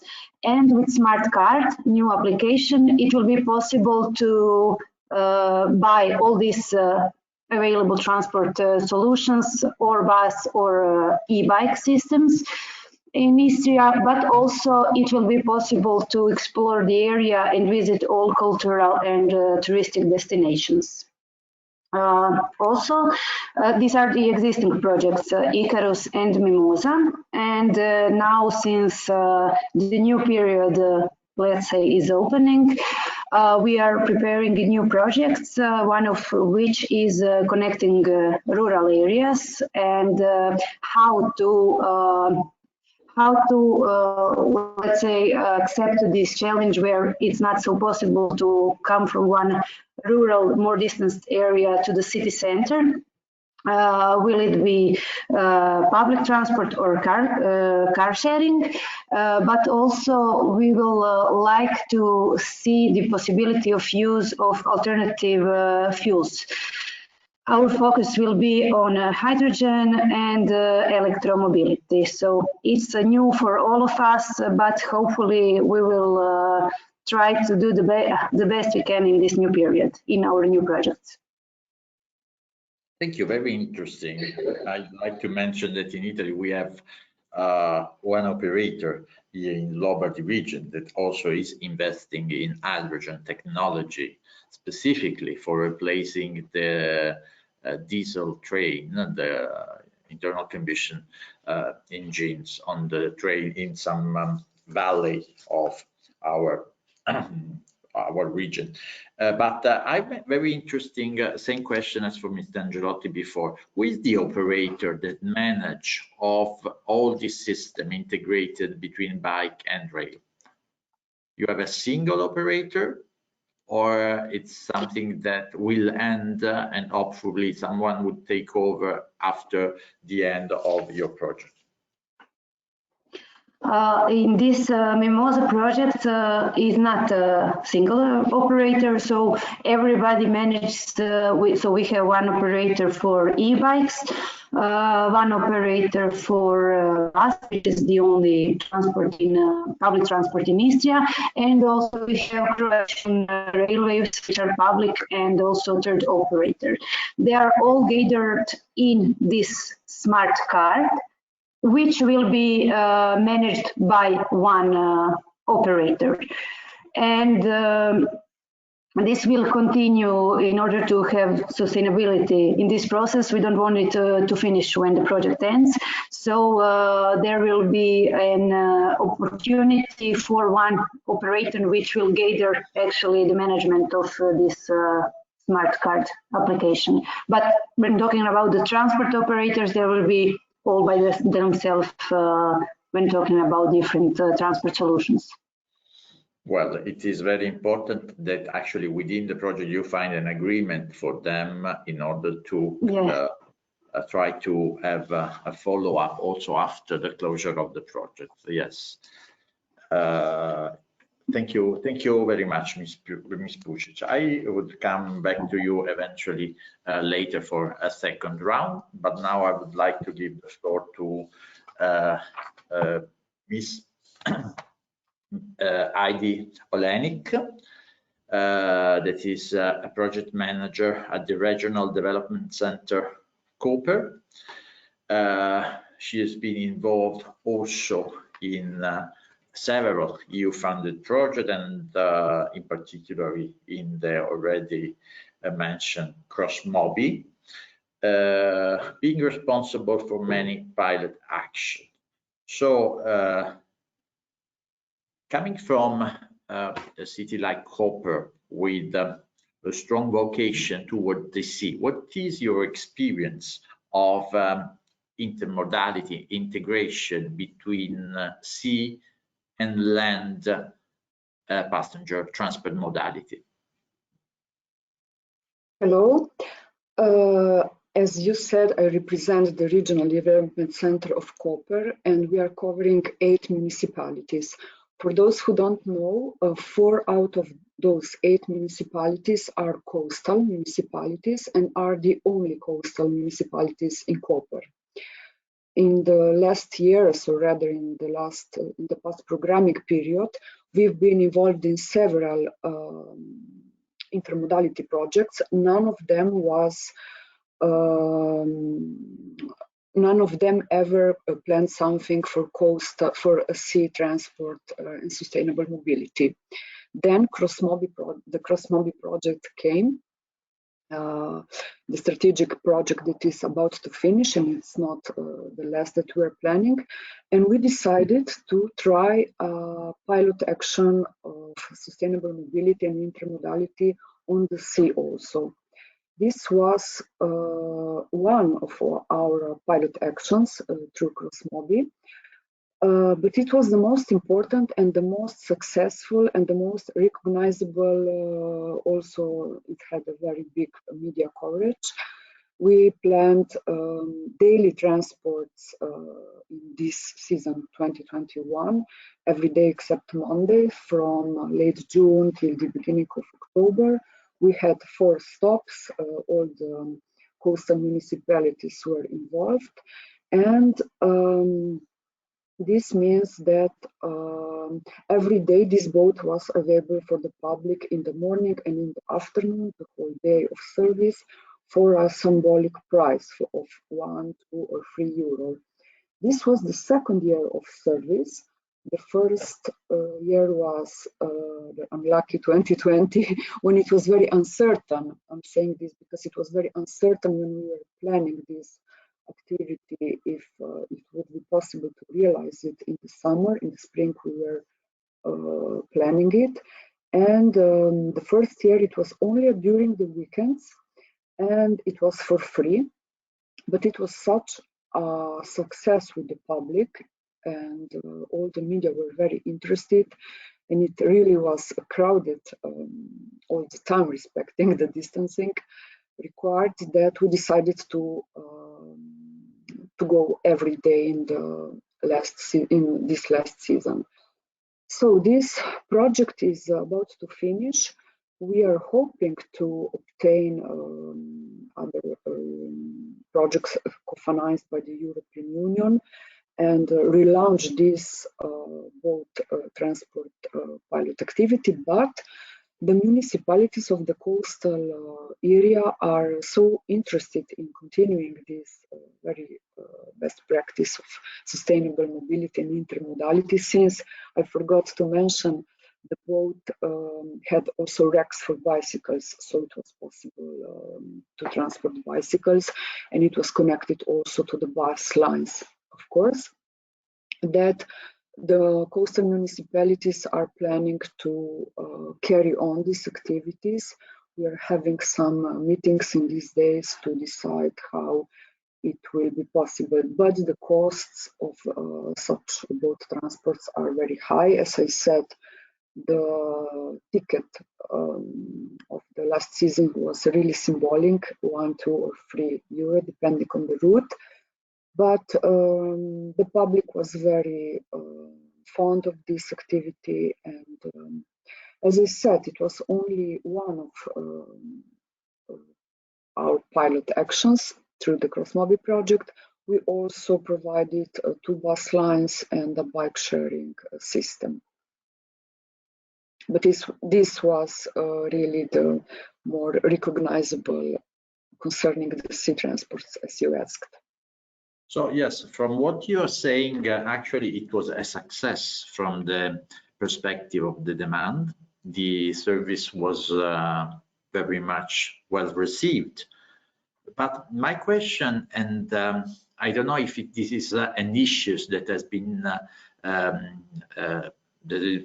tackled during the project, about the sustainability. Actually, the vessels that were used for this service, of course, were not electric vessels, and we know that actually for sea transport there is an issue about the emission in the air and about the pollution that they actually produce.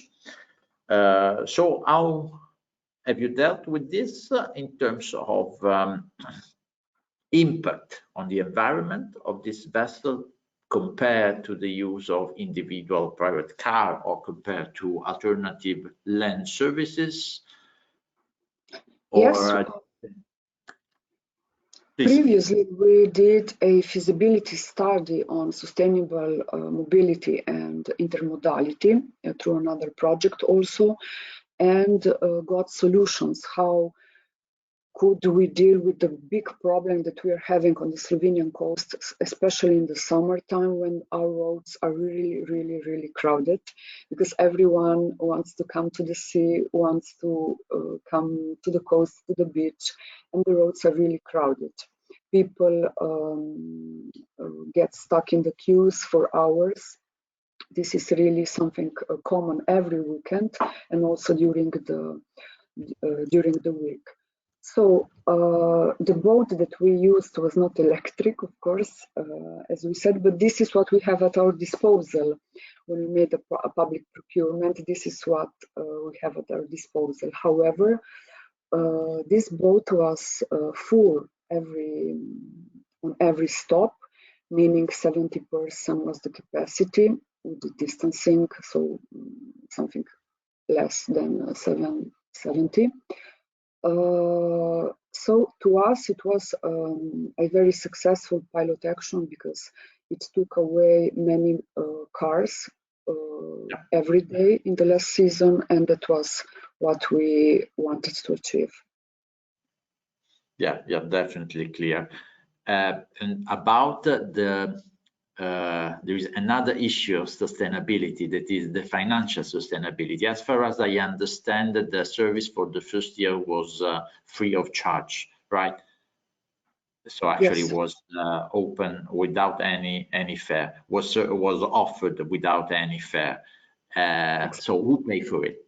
And in the future, do you think that a free of charge service would be sustainable? No, not at all.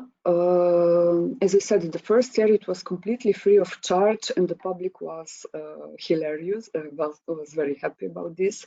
In the second year, since we want to change habits, we want to offer solutions, but the problem that we had the first year, it was really too crowded.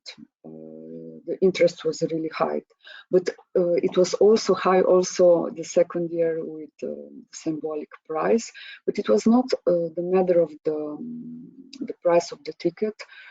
If the price would be real without the co-financing of EU funds, this price would be 5-6 times higher at least, also with contribution of municipalities that now gave 15%. So it's a question whether the public could afford, for instance, a family of 4 people, if you have to pay, for instance, 20-25 euro for a ride, that's a lot of money. Sure. Thank you very much. Maybe also I'll come back for a second round, but thanks for having shared this successful experience in Koper. Now we move to the next speaker, that is Mr. Ivo Klaic. Is that correct? In replacement of Ivna Suljac, that is not able to with us today. Mr. Pučić is from the Department for Internship, Tourism and Maritime Affairs of Dubrovnik, and he works for the Dubrovnik Neretva County. Good morning, Mr. Pučić.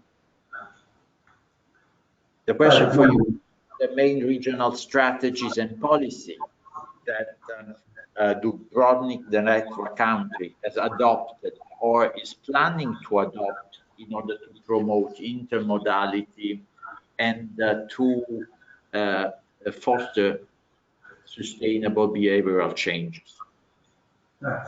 Can you ask? Yeah. Okay. Thank you for the invite. Welcome for everybody. Like you mentioned, my name is Ivo Pučić, and my colleague Ina Šuljak, my deputy, and she involved in all projects, especially in one finance and another activity. Just maybe several information of our county, because our characteristic is so important for us, for our development and direction in our development. Dubrovnik Neretva County is the most southern region in Croatia and European Union. Dubrovnik Neretva County existed 122,000 inhabitants, and if we need in one word put on our main problem, that will be connectivity. As you know, our county is separate on the eastern and western side. 5 kilometers which divide our county is part of Bosnia and Herzegovina. Because of that, our connectivity is and situation in our connectivity is today very better if we compare maybe several years ago. For several months will be finished a bridge between western part of our county, which connect southern part over the semi-island sections. The bridge is also one of the European project, because Croatian road, there is a company which also finances that big project over the European budget. Our second also high and so important project is our airport. Dubrovnik Airport is also has the one project is almost 300 million euros. For next year and this year also, the Dubrovnik Neretva county has the main Dubrovnik Airport, and airport will have over the 4 million passengers in a year. Dubrovnik is our center. You know, so many information about Dubrovnik. Dubrovnik is the main part, but our countryside is so important. Because of that, maybe 7 or 10 years ago, we had so many smaller or bigger small projects which involve, especially our countryside. Maybe is very important said that our county is 80% in maritime, because our seaside is 80%, our sea and our coastline. Because of that, Dubrovnik Neretva County has 80 port authorities, which are very important for activity in modality and passenger and transport. We have our department is so involved, because in our department is also 4 port authorities, because that 80 port areas is divided in 4 port authorities. There is a special and separate company, but we are involved in that company because that company is 100% in the owner Dubrovnik Neretva County. The second one or fifth our company is our regional development agency. And our project is so important, like I mentioned, if we can divide. First of them is bridge. The second one is airport, and after that is invest in our port areas. Today we are involved in 9 big projects in our port authorities, which total budget over the 700 million kunas, almost 100 million euros. There is a total budget in our 9 port areas. Our experience in European project, especially because of our lead partner, is really best. Our project has so visibility. As you know, Dubrovnik is a center, but Dubrovnik is like city's magnet. But everybody which come in Dubrovnik try explore or visit our countryside. Because of that, every project you can see here. Our main project which produced we are in our department was EASI and Easy Connecting. EASI one important coast. You completely invest in our port areas, but position where is that is so important. There are position in Stone. Stone is small traditional city, is over 1,000 years old. Stone is today also has so many activity like traditional work, for example, salt farm, maritime fishing, etc. Stone is also a place which have city walls. Stone city walls on the second point in the world, on the first point in the Europe. Stone walls is along 5 kilometers. Now we are in maybe in the middle of maybe after that. We have today two projects directly in our department, 2 INTERREG projects. One of them is ICARUS, and the second one is MIMOSA. We also had one program in internet. There is a project Alter. Our project MIMOSA, I can mention several times that, and after that we are for some questions or something we are disposal. That is so important project for us because over the project MIMOSA we try to find new direction in our development. Today Dubrovnik-Neretva County has almost 10 million tourists over in 1 year. That number can be divided on the minimum 10 categories. For example, nautical tourism, tourism apartment, tourism over the cruise ship, over the line ship, over the cars, over the ferries, over the plane.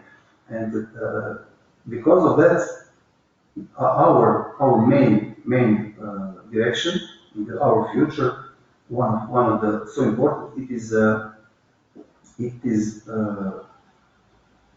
cyclotourism. Cyclotourism today, especially because of the COVID situation, etc., is so important, so interactive. Our activity in our project MIMOSA is in 4 or 5 main activities. One of them is set of accessibility for people with disabilities on the 5 beaches, operational plan for cyclotourism development in Dubrovnik-Neretva County, website for cyclotourism in Dubrovnik-Neretva County, and after that, set of solutions for upgrading by clients in Dubrovnik-Neretva County, equipment, and one cycle point. Maybe we can just for now, if we can some question you are disposal. My colleague also can some situation. As you have said, the territory, geography of your county is very peculiar. A lot of coastline, separation in 2 pieces of land, highland. So I think this is a lot of touristic flow. Actually, this is a place in which you can identify all the challenges that have been discussed today: seasonality of demand flows, coastline, so needs for integration, maritime and land mode of transport, managing touristic flows. In this respect, also for your contribution to the MIMOSA project, actually, what are your plans for integrating bicycle services with maritime sea services, if you have any?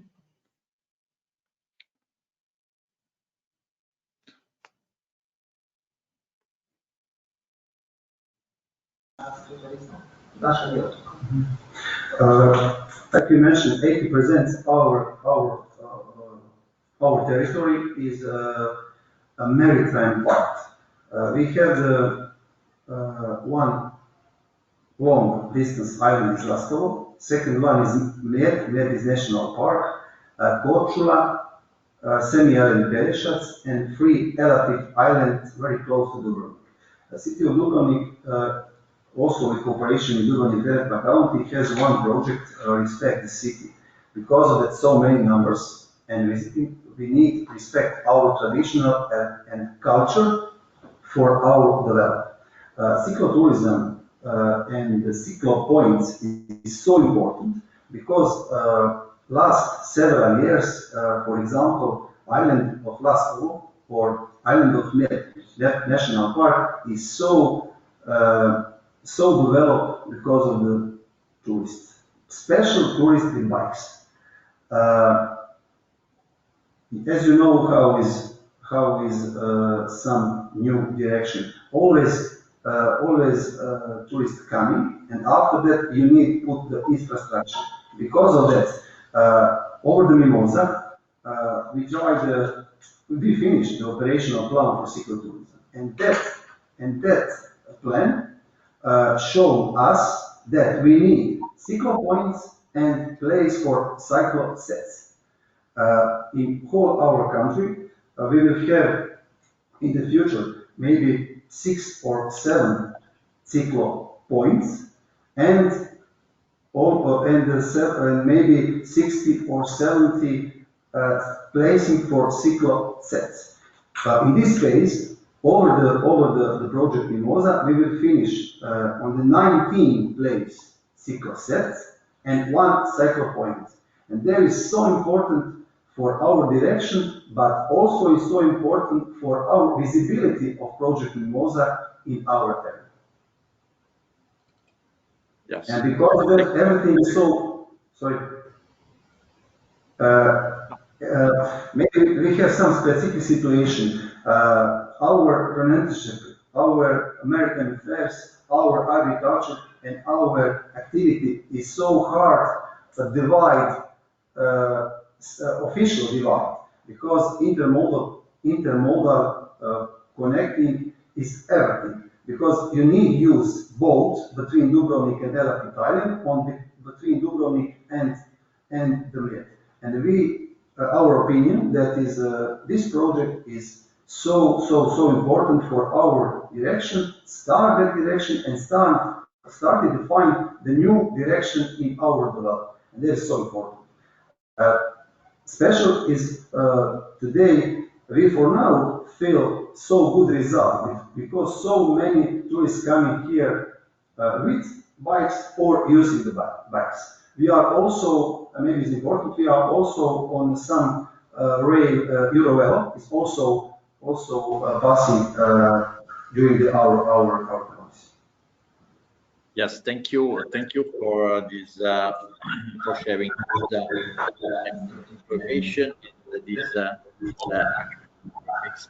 I think that it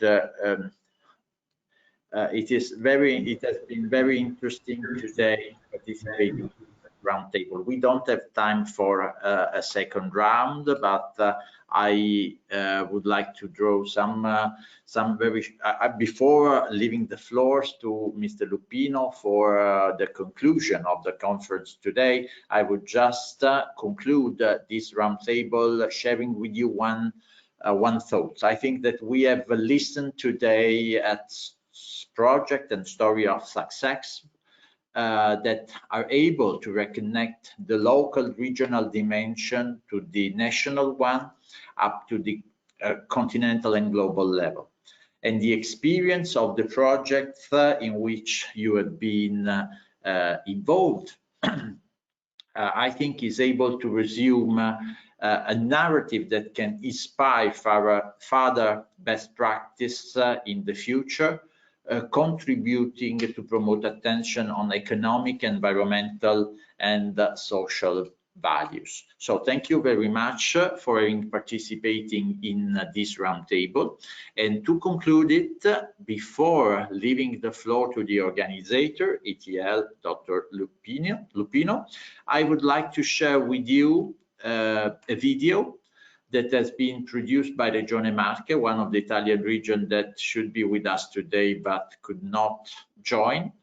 The video is something related to our flagship in EUSAIR, that is the Adrian Cycle Tour.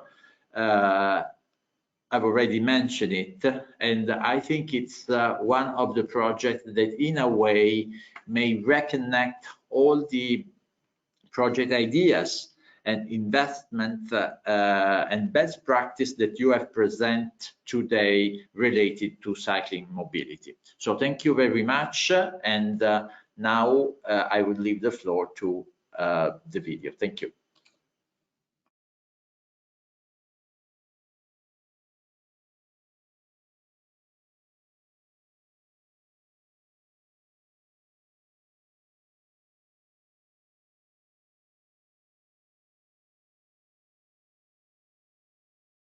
Ma non si sente l'audio?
Okay, sorry, but since there is no audio in, I have been instructed to interrupt it. I apologize for this. I will send you the link here in the chat for all of you, just to have the video together with you so you can see it freely. Thank you very much. Sorry for the misunderstanding. I guess we'll have to leave the floor to the conclusion. Is that right, Professor? No problem. Thank you. Thank you. The link would be well enough. So thank you, everyone, and have a nice day.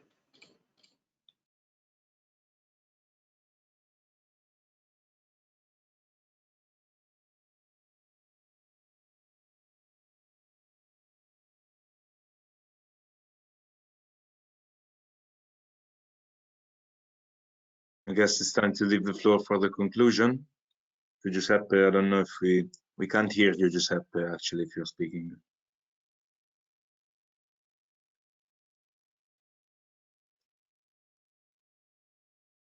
You hear me now? Yes, we do. Okay, so we have some audio issues today. Even I was discussing with my colleagues, which is also the project manager of MIMOSA and SMACKER for on behalf of the Institute of Transport and Logistics, Denis Grasso, that the video was quite impressive. It's quite impressive project, and we are glad to work on it in the near future, maybe with new projects, with new activities related to this activity. So I think I would like to say thank you to all the participants, to all the audience, to all the speakers for participating to this joint event. I kindly ask all of you to switch on your camera in order to have an overview of the people which are today with us, because it's a virtual meeting, but this kind of events must reflect also the networking activities. So I think that having the face in our video is the right way. So I would like to remind you that on the 7th of December, there will be the final conference of the ICARUS project in Trieste. It will be an hybrid event. Please follow our social medias in order to have more information on it. And also, is in 7 months, so on the 23-25 May, we will have also the final conference of the SMACKER project in Vienna. The final conference of the MIMOSA project will come later on, so there will be the opportunity to talk about this, but I kindly ask you to follow the website, the social media of the projects in order to be updated with those events.